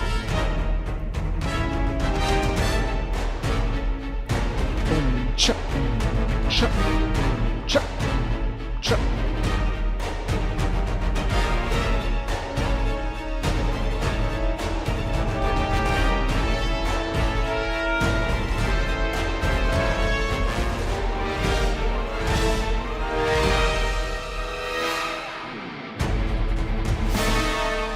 Wow.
Huh. Yeah, I mean, Guild Wars is great, and again, these are the tracks that really stand out. You know, again, what I find really interesting about the tracks that I've heard in game is that a lot of them end up being really wonderful and beautiful background tracks that are different than ambient tracks from WoW or the melodic tracks in the overworld of 14. And I think it's actually great because they can be a little bit boring, but they don't take away from the experience of exploring the world, right? And if anything, they enhance it, but they don't necessarily describe it. Like it doesn't feel like they're adjectives. It feels more like they are just these beautiful pieces that are just there in the background as you're just going about your business. And it's not to its detriment. It's actually to its benefit. And it's been really cool today to listen to some more, because I mean, there's just so much music. It's really hard to talk about how much music there is in Guild Wars 2. And the last 2 tracks that we've heard today have both been pretty interesting. Oh, this is by Brandon. Oh, my friend. really, really interesting, especially themes that feel like they're for a battle. That's clearly something that this game does very well. And yeah, I mean, Genthier Wilds, the new expansion, has some fantastic music as well. And it's been cool to listen to even more. I mean, I just haven't played enough of the game. 155 hours. I've done very specific things that have taken me quite a bit of time. I haven't gone through the whole story either. I played really out of order. So I'm excited to do a progressive, another video down the road about my experience with it. Cause it really is at this point my favorite MMO, I'd say. Oddly enough, the aesthetic of New World is also up there for me as well. Guild Wars and New World, I think both do exploration really nicely. Obviously, New World, there's some issues with whether or not, there's a real end game and if it's valid to call it an MMO. I mean, it is, but, when you spend 1,000 hours on a game, I think people want it to be something that it isn't. And it's certainly a very good leveling experience for that game. So, but both have worlds that I find really interesting to explore. And WoW does too. WoW feels more like a tourism game to me, where if I were to explore the world, it's much more about seeing something that feels really it's like a tourist experience. But my time with both Guild Wars and New World have both been really, really nice and have scratched the exploration itch of what's over there for me in a way that other games have not. And definitely not like 14 has, because 14, the open world segments really feel, well, they're not really existent. I mean, it feels like the open world is just to get you from point A to point B. So that's been my biggest complaint about 14, I would say. Outside of the Dawn Trail story stuff that I sort of put down, but I felt like the open world was sort of unnecessary, besides doing fates or hunt trains or stuff like that. So, and then WoW I think is really cool. I mean, it's very interesting. Wow, Bacon Epi, 8 months for you of being a member. I appreciate that so much, and thank you so much for that. Happy birthday! I really appreciate it. Oh, that's really, really cool. Thank you. Okay. How did you get that username approved by YouTube? That is wild. All right, more Pathfinder. Or will you choose to uphold the cosmic balance, serving law and order regardless of individual circumstance? Or will you choose to laugh at fate, causality, and rules, choosing chaos, spontaneity, and reckless abandon? I think I'm going to go with reckless abandon, laughing till the end. That's cool.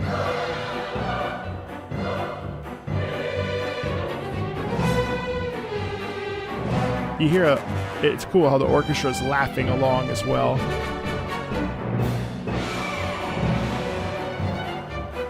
Feels like a dance, actually.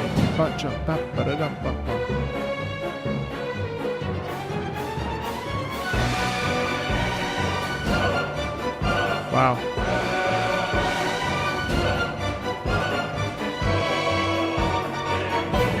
Very playful. But the organ makes it. Wait.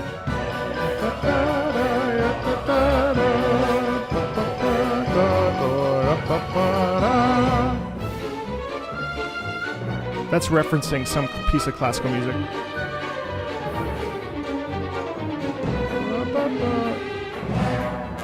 What's this?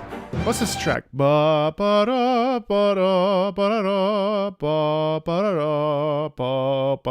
is that? Da da da da da da da da da da da da da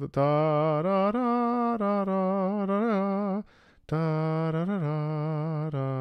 da. That's New World Symphony? That's a WoW track. I don't think that's it might be, but da da da. God, what is this?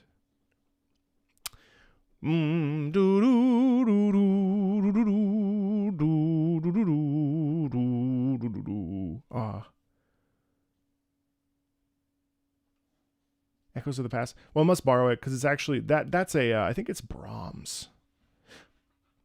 I'm Hungarian dance. No, and I don't think it's Hungarian. Maybe it is. Hold on, let's see it. I'm gonna get copyright claimed.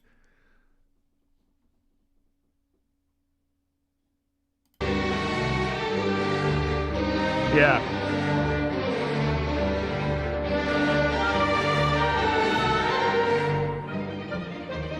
Same, almost identical vibes.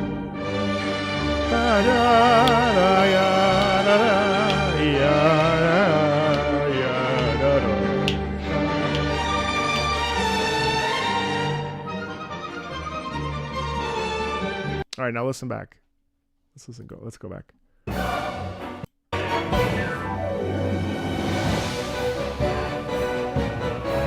Not at all, but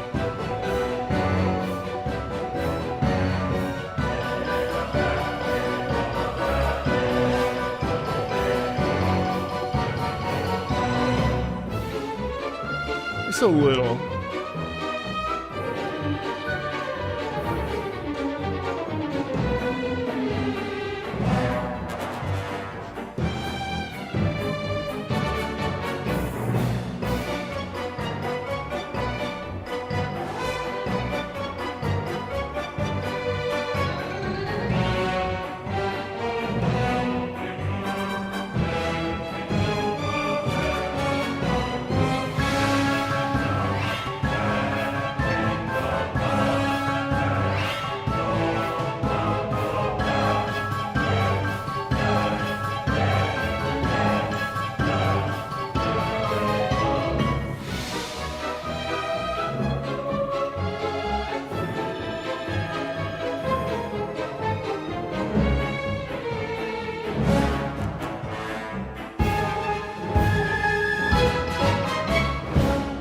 That's terrific. That's so much fun.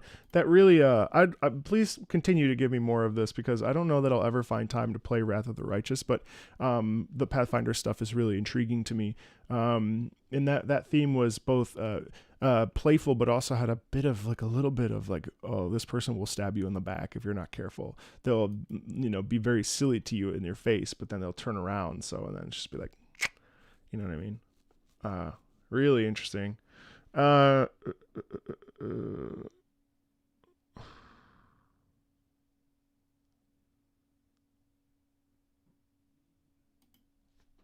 Let's listen to Disgaea 5. Moving on. I'm curious about this.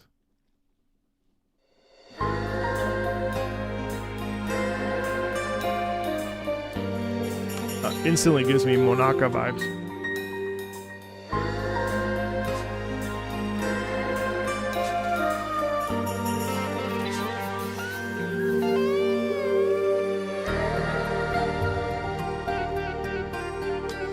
I love the repeating. That's so cool.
Say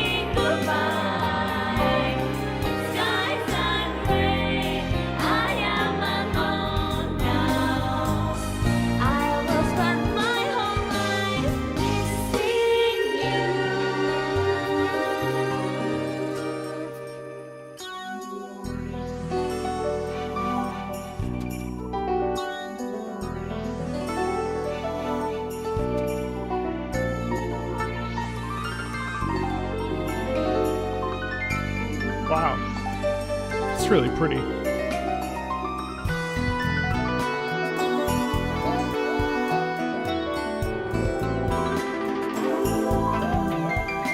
That piano is just like...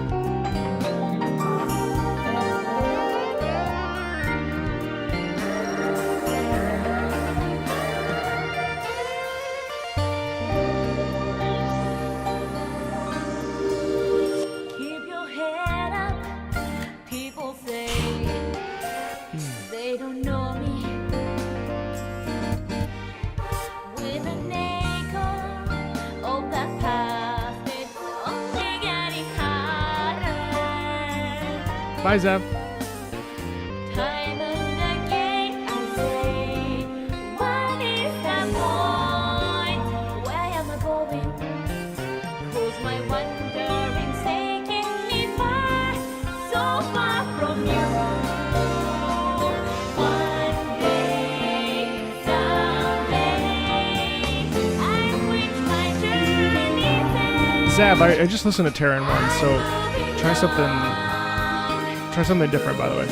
So far away, there's an anger deep down. It does feel unique, doesn't it? I'm moving on. I am saying goodbye. Come what may, I'll make my way now. I will spend my whole life missing you. Now and then, hoping It's so chill. you in the darkness. But there's actually a lot of layers to it that I would like to maybe explore.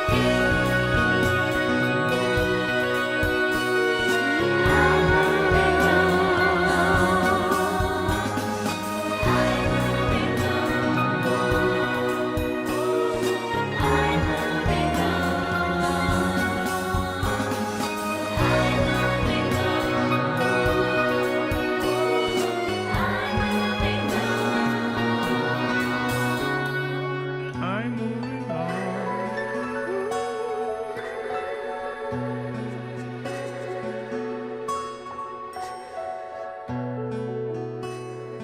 So beautiful.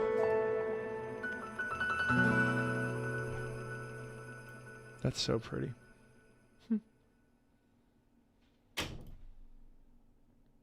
Oh, Rosenthal, I'm sorry, I skipped yours. Let's go back. This is a Aoharu from Blue Archive. Opening sequences of Blue Archive.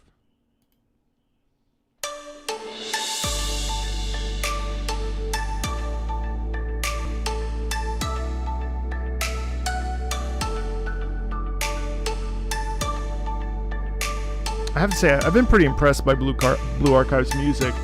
Will I ever play this game? Never ever, but musically I find it pretty interesting.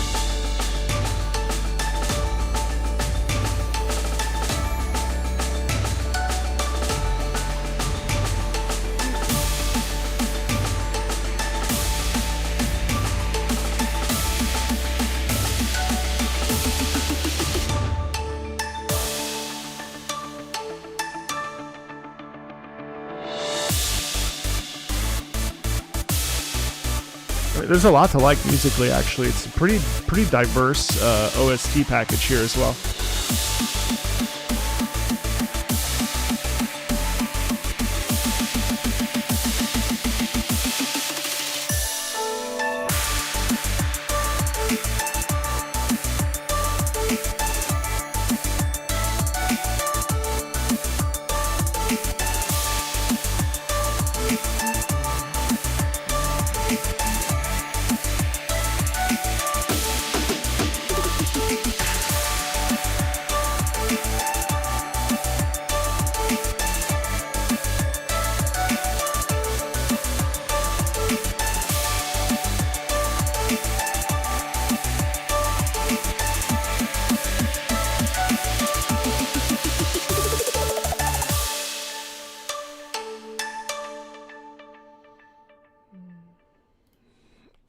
Yeah, I mean, based on what I've seen of the gameplay, it's definitely not something I would ever touch. But musically, I think it's important. I think it's worth it to look at music from a variety of different games and Jesus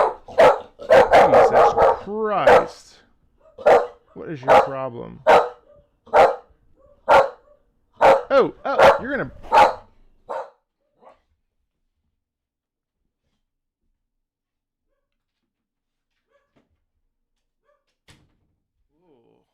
Sorry.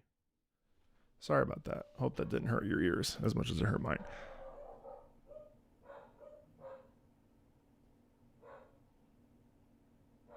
Hold on one second.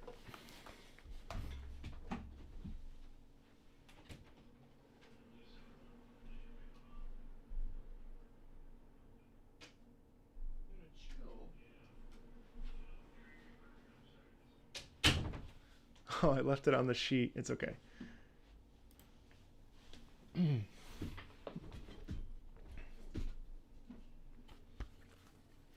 It's okay. You didn't see very much. Now you're gonna...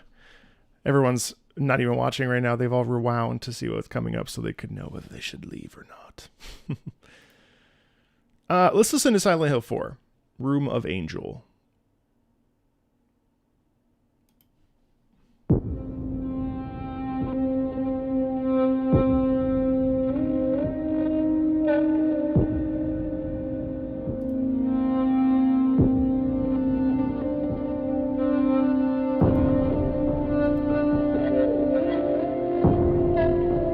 I'm excited to play the remake. I've never played that before, so.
It was always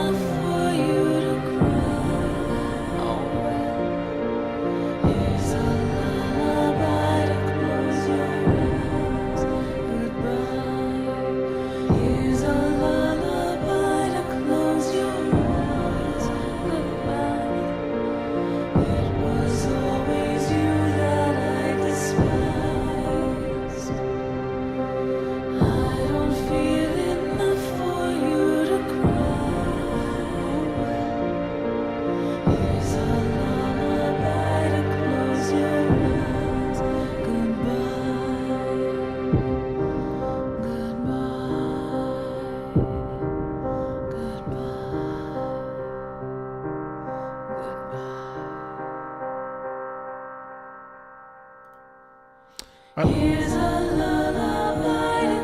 wow, interesting key change here.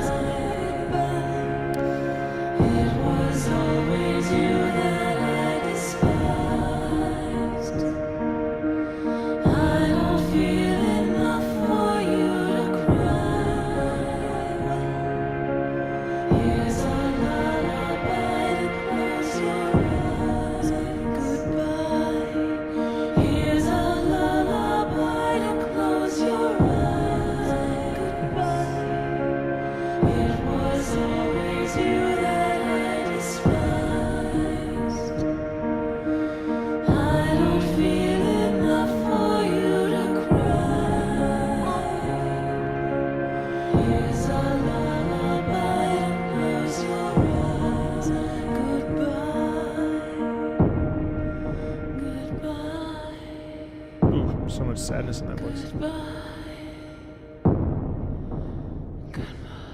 Wow, it sounds like she's slowly fading.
I probably could have done without the like sort of uncomfortable ending.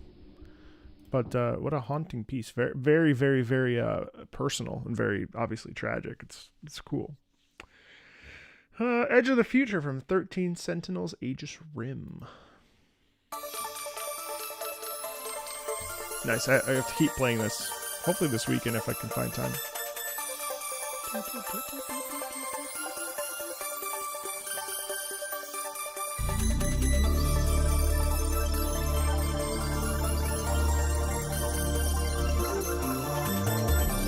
That's so great.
Obviously, I like the intensity of it.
Nice horns.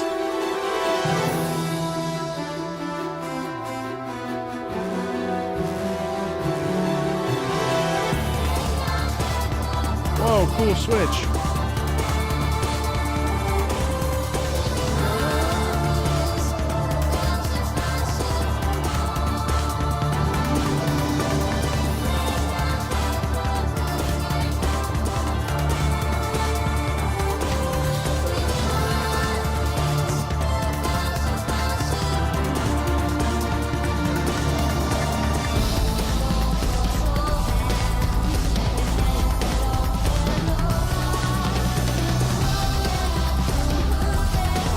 No, but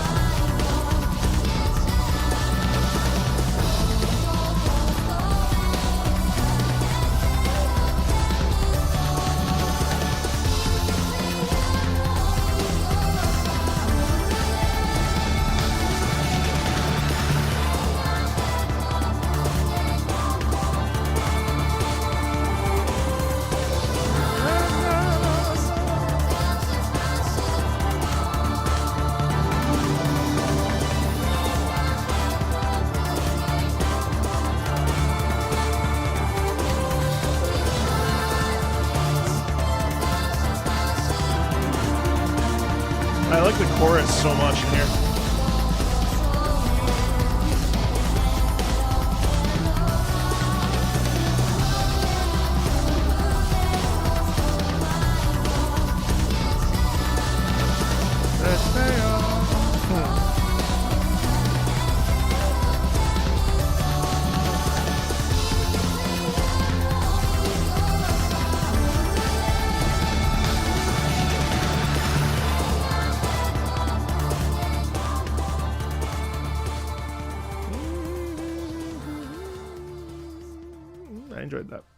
I enjoyed that. It's actually also really perfect background music. I think it does both. You could like sit there and just listen to that for fun, or you could just have it on in the background. It works really well. Final Fantasy Tactics Advance. Wow. Yeah. Unhideable Anxiety. Let's do it.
So much stuff going on in here too. It's so interesting.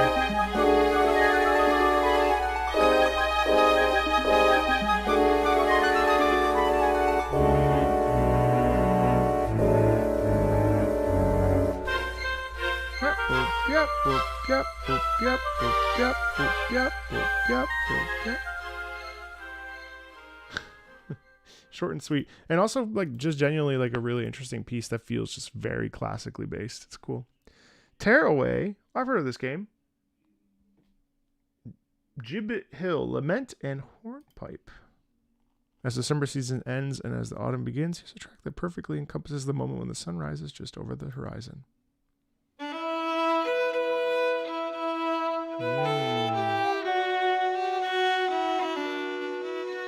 That's lovely.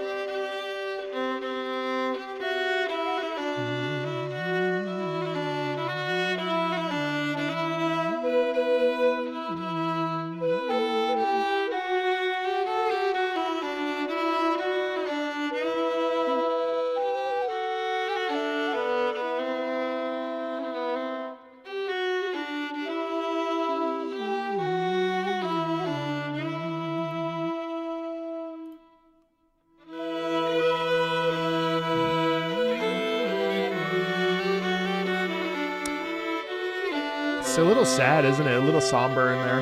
Da, da, da, da.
Oh, nice.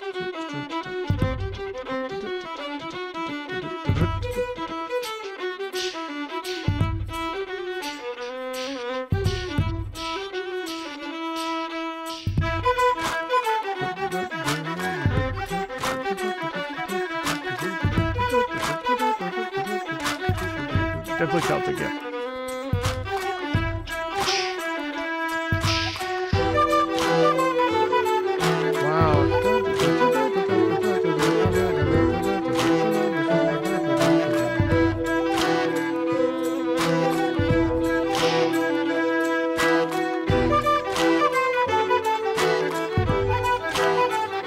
That's so lovely.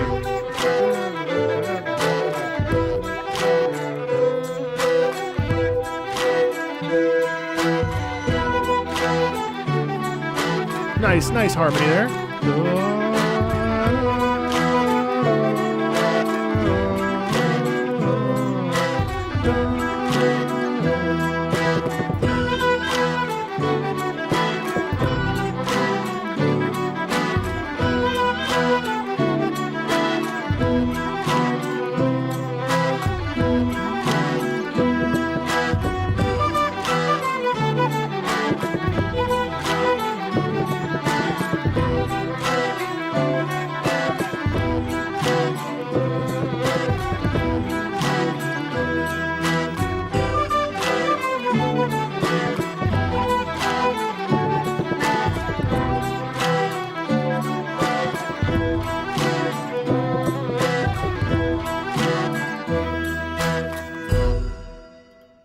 Wow. I love that. That was Gibbet Hill from Tearaway.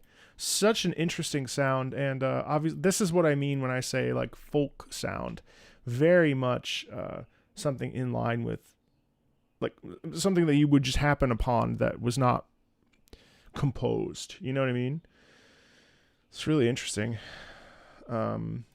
Cool. Okay, next. Oh, Ixion, Beyond the Asteroid Belt. Yeah, Ixion is good.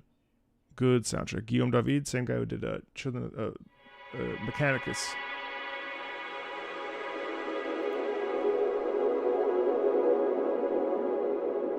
Yeah, I'll play Wuthering Waves from 43.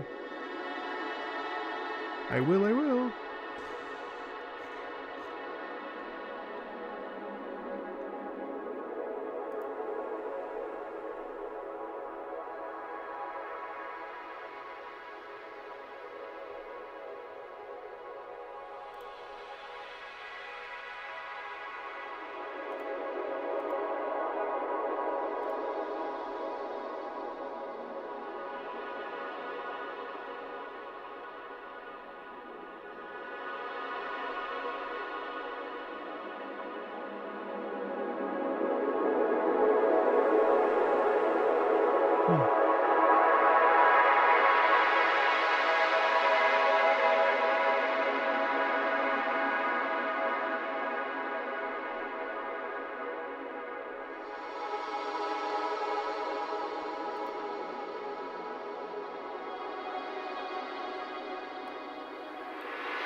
I love how atmospheric that was. That was wonderful.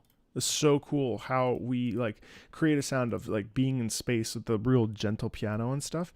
It's so satisfying. I really enjoyed that. But also I'm really a big fan of Guillaume David's work in general. So I will save this then. Yes. All right. Metro Prime 2, Darkness versus Dark Samus. Okay. Enough area themes. Yeah. Dark Samus. Let's listen.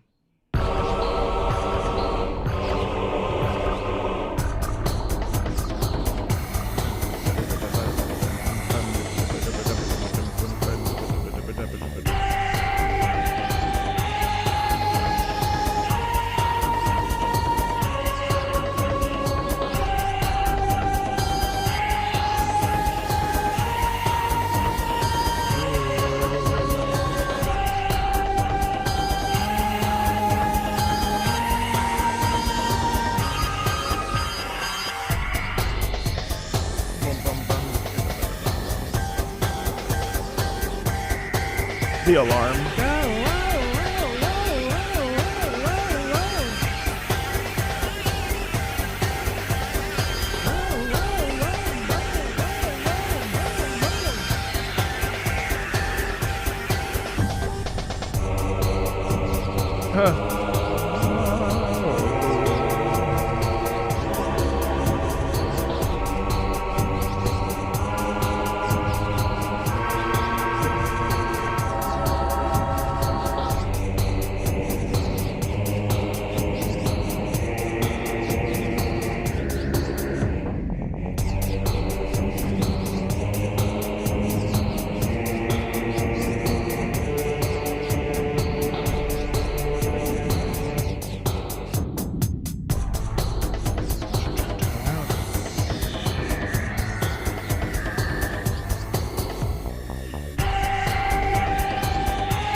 I really like the movement in this a lot.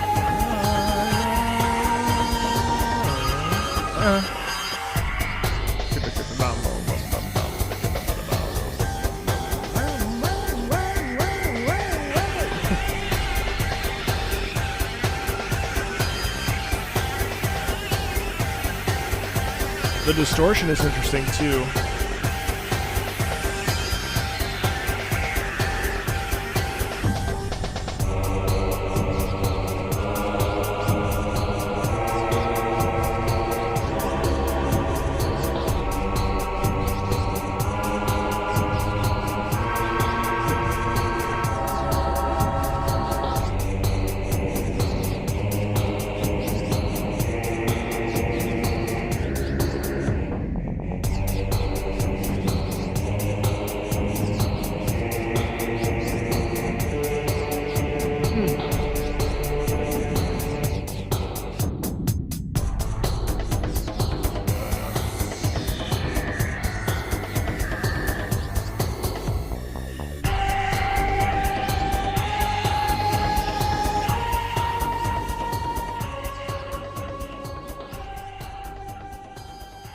That's cool. It was cool to hear like a real like battle theme, because all the themes that we've been listening to are area themes, like you mentioned, and to hear something that, I mean, it was pretty simple in what it does, but I think it did a really good job of creating a sense of discomfort, of course. But it was interesting how it uses like a bit of chorus in there, mixed in with the alarm, and you really do feel like there's a threat against humanity in there. It's cool. I enjoy listening to that. Ivy, let's go with the Black Watchman, The Rabbit Hole. The Rabbit Hole is an iconic song for the Supernatural ARG Investigation Fun Fest of their breakout hit.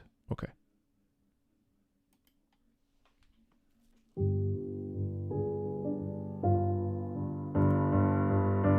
Do love piano.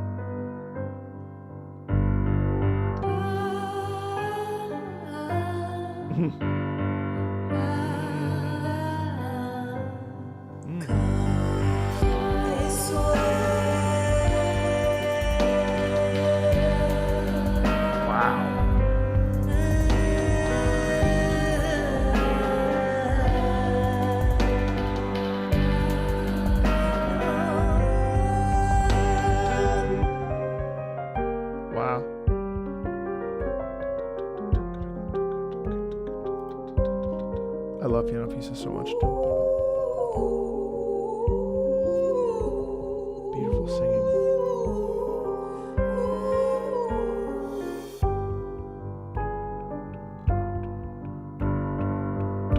Just chords. Dun, dun, dun, dun, dun, dun.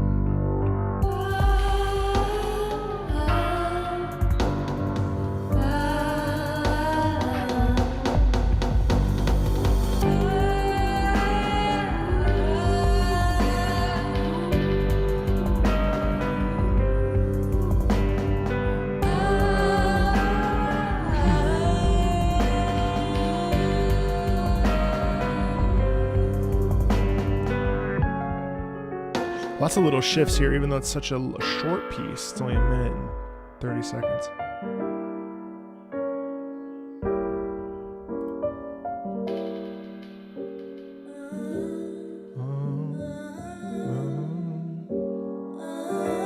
Wonderful harmony, man. Wow. That's it? Oh, man, I could take another couple minutes of that. That's really cool. Huh. I really dug that. Barotrauma, overclocked weakness. You in a submarine on an alien world with horrific monsters hiding in the darkness.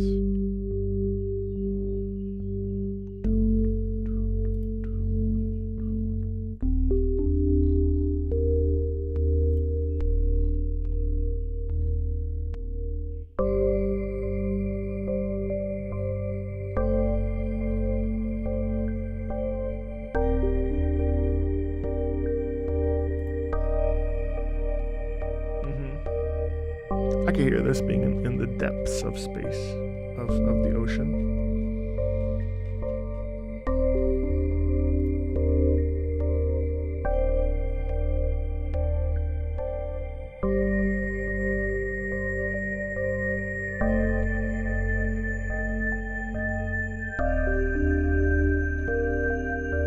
Definitely feels like you're underwater.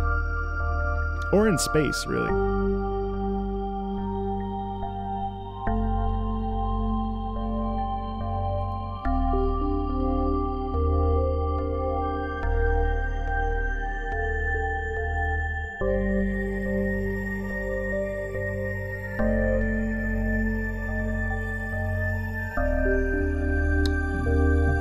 Barotrauma.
Oh wow, I wouldn't expect it to be like this.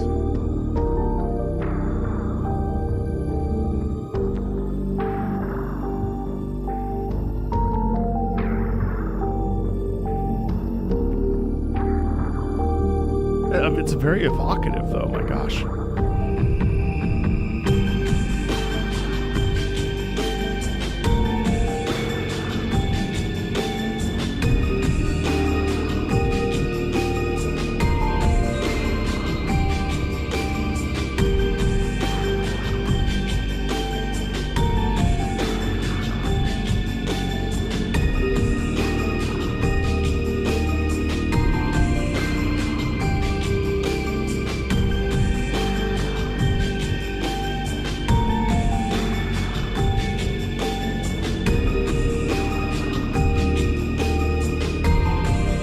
A bit of a claustrophobic feeling to it for sure,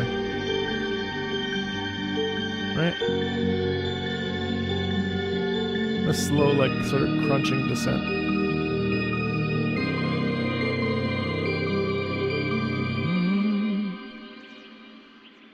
Definitely not a game I would ever play, but musically, that was pretty evocative. Let's see. Let's see.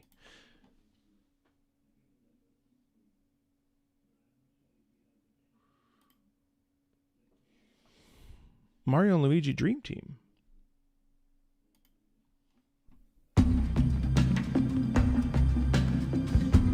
Dream's Forbidden Depth. This sounds way deeper than I expected this to sound.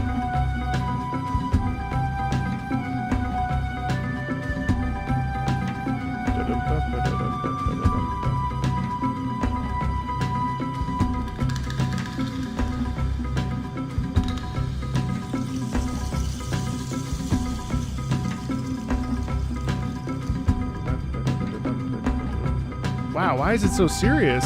I never expected that.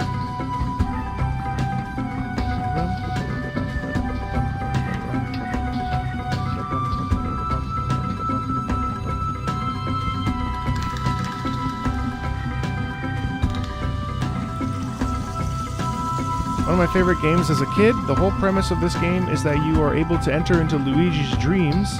One of the areas you can go into is called Dreams Deep. Deep is part of Luigi's mind and contains all of Luigi's deepest desires, fears, and insecurities. The music is very melancholic and it makes you feel like you're somewhere you shouldn't be, but not in an aggressive or creepy way. It does seem sad, doesn't it?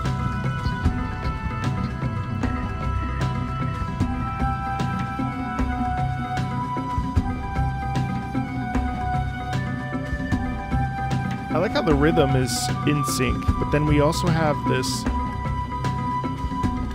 instrumentation that almost doesn't fit it. It's like they're doing, it's like two different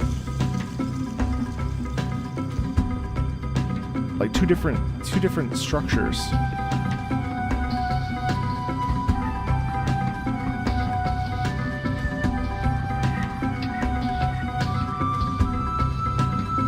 Actually, yeah, one side sounds like anxiety and the other side sounds like peace.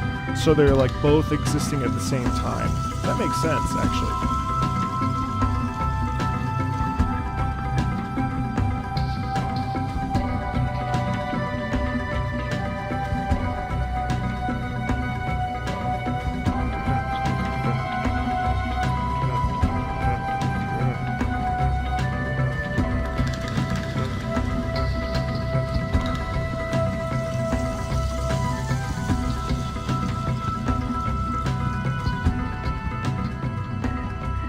And then you have the oboe in there as well. Wait, what? Already? No. Wow, really interesting piece. Huh. Yeah, very deep. I mean, very introspective almost. Like two sides of the same coin. Huh. That was cool. Rome Total War, of course. Divinitus. Peaceful song that plays on the campaign map by Jeff and Angela Van Dyke.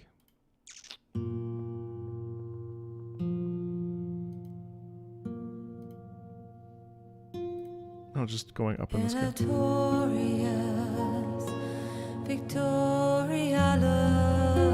Wow.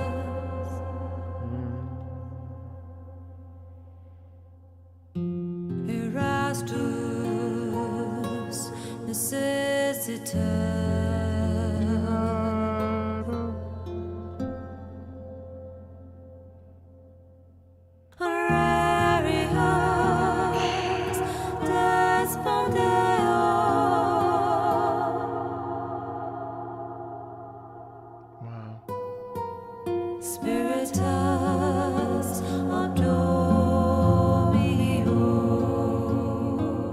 I didn't know it though, no. Patriota gladiator. Wow. Afflictio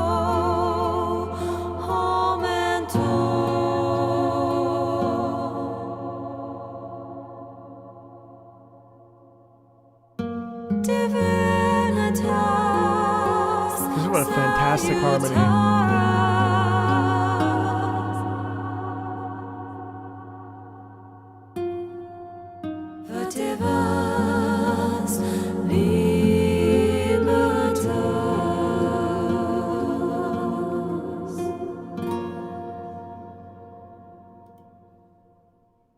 Oh, that's way too short. That's so beautiful.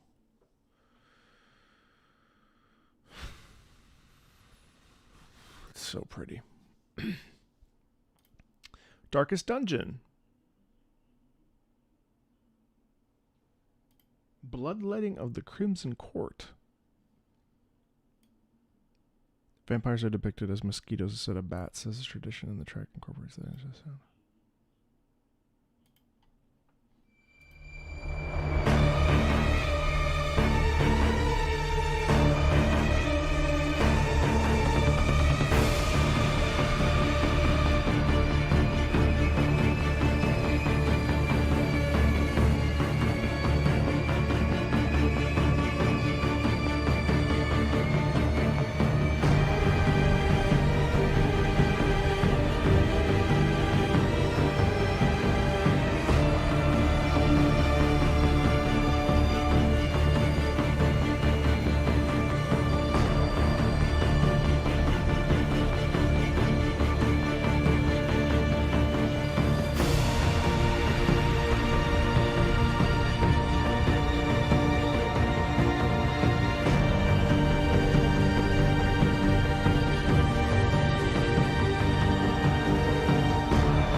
much forward drive in these, all the tracks I've heard from this game, actually. But again, here too we have a climbing sound quality.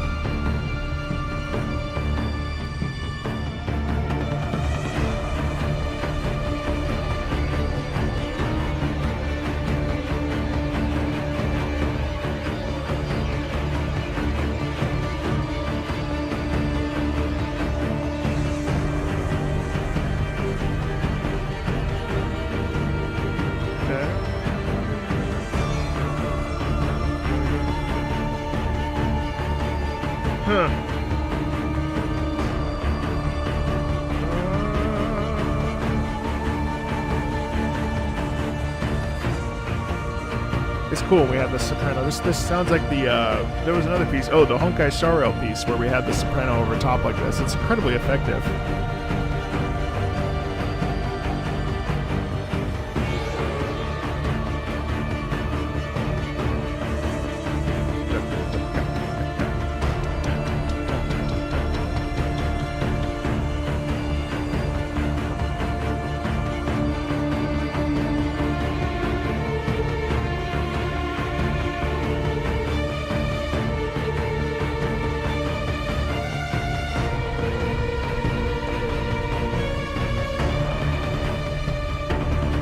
Oh, interesting.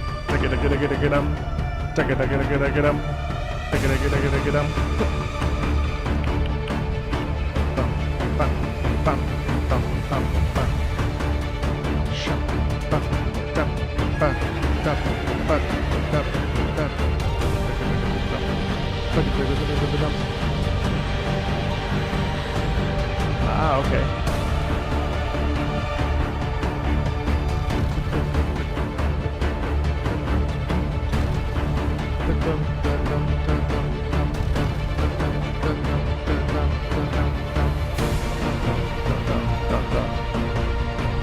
It's actually interesting because the chords are just pretty simple, but because it's something like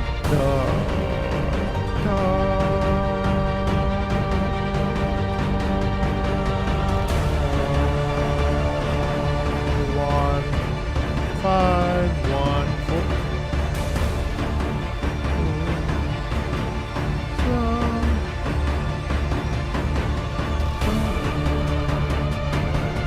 I think this is the tonic. This is the root of the chord. And then underneath it,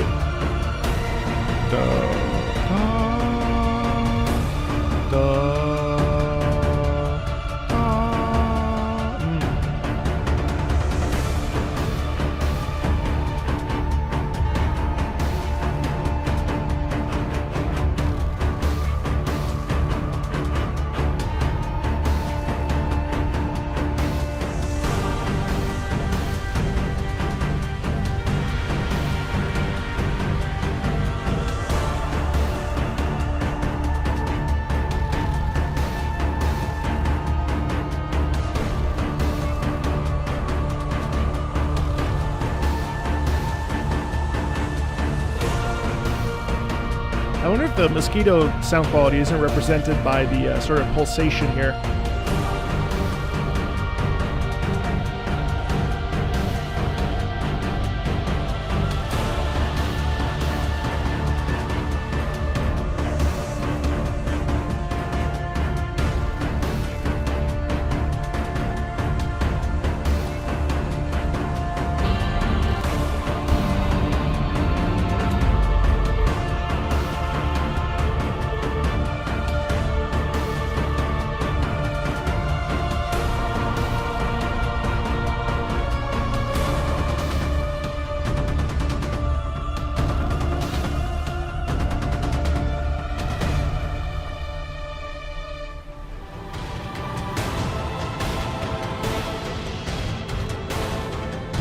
Oh, there's the buzzing. There's the buzzing in the violin. That's cool.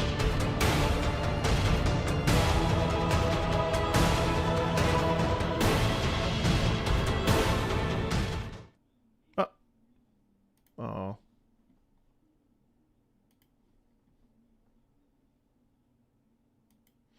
Classic Sony games you should try on a PlayStation. You can get Legend of Dragoon and you could get Ape Escape. Those would be both worth playing for sure.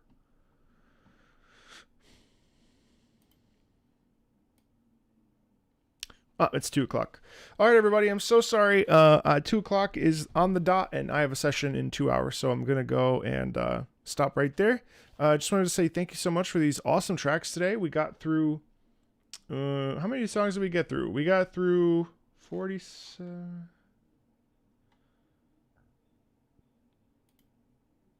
Well, we're at 109. So 47 through 109. Someone do the math, but quite a bit. So next stream will be private for those of you in the Patreon. We will be having our private stream. There's about 30 songs-ish left. We'll listen to those. Normal time, 2:00 on Friday next week. And then we will also be doing our check-in to let you know how everything's been going in September. And it looks like there's another Kid Icarus track in here as well.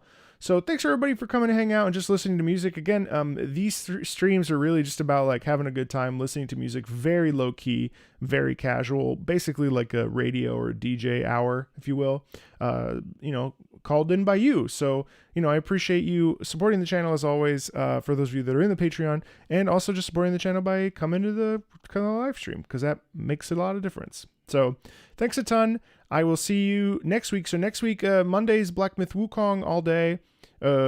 Tuesday, I think, is off because I have to film some videos. Wednesday will be opera with an opera singer. I will let you know which opera that is. Thursday will be with probably more Black Myth Wukong, and then Friday will be our private Patreon stream. And like that, the week will be over as well. Do look forward to, I think next week will be the first time that I put out, I'm going to try to finish Halo Combat Evolved next week if possible. That'll be on the second channel, now called Marco Meatball Plays, with a supercut on the main channel. So raw video will be on the second channel. That's where all raw vids are going to go from now on. And then everything else will be on the main channel. Alrighty. Thanks a ton, everybody. Appreciate it. It's really fun to listen to some of this music and just like explore just the sheer amount of music that exists in video games. I mean, every single month we have a list of like 150 different tracks. It's really madness how much music there is and how much music, it's just crazy. It's just absolutely preposterous. I've been seeing a lot of channels really struggling lately with the content shifts because of games sort of moving on and stuff. I saw two Destiny creators actually have like those videos that talk about what's new, what are we going to do on the channel, and I felt really, my heart really went out to them because it's really hard to build your channel around something and then have it sort of stripped away, and that's why diversity and variety is so important. So it's absolute madness to see that, and it really sucks to see that for them as well. But that's why I'm grateful, because literally, like, if I wanted to film literally nothing but these videos from the Patreon, that would be 153 videos, and ideally, with various ranges of popularity and various ranges of interest. But the fact of the matter is that video game music is very alive and very well, and whether it's nostalgia or new stuff coming out or, any sort of genre, there's so much music to uncover and to listen to and to explore. And that's really, really cool. I do have plenty of days off. I take off weekends, and I basically took yesterday off. So, I do try to take days off though. Combat Evolved? OG graphics, really? I'll tell you what, I don't give a shit about Diddy, so I'm not interested in that. All right, everybody. See you later. Bye. Well, I have to finish it because I need to make sure that people can't backseat it, so I have to have it done. I have to have it done so that way, when it's over and people are like, oh, you did this, this, and this, and this, which they will inevitably do, it will already be over. So, see you, everybody. That's my logic.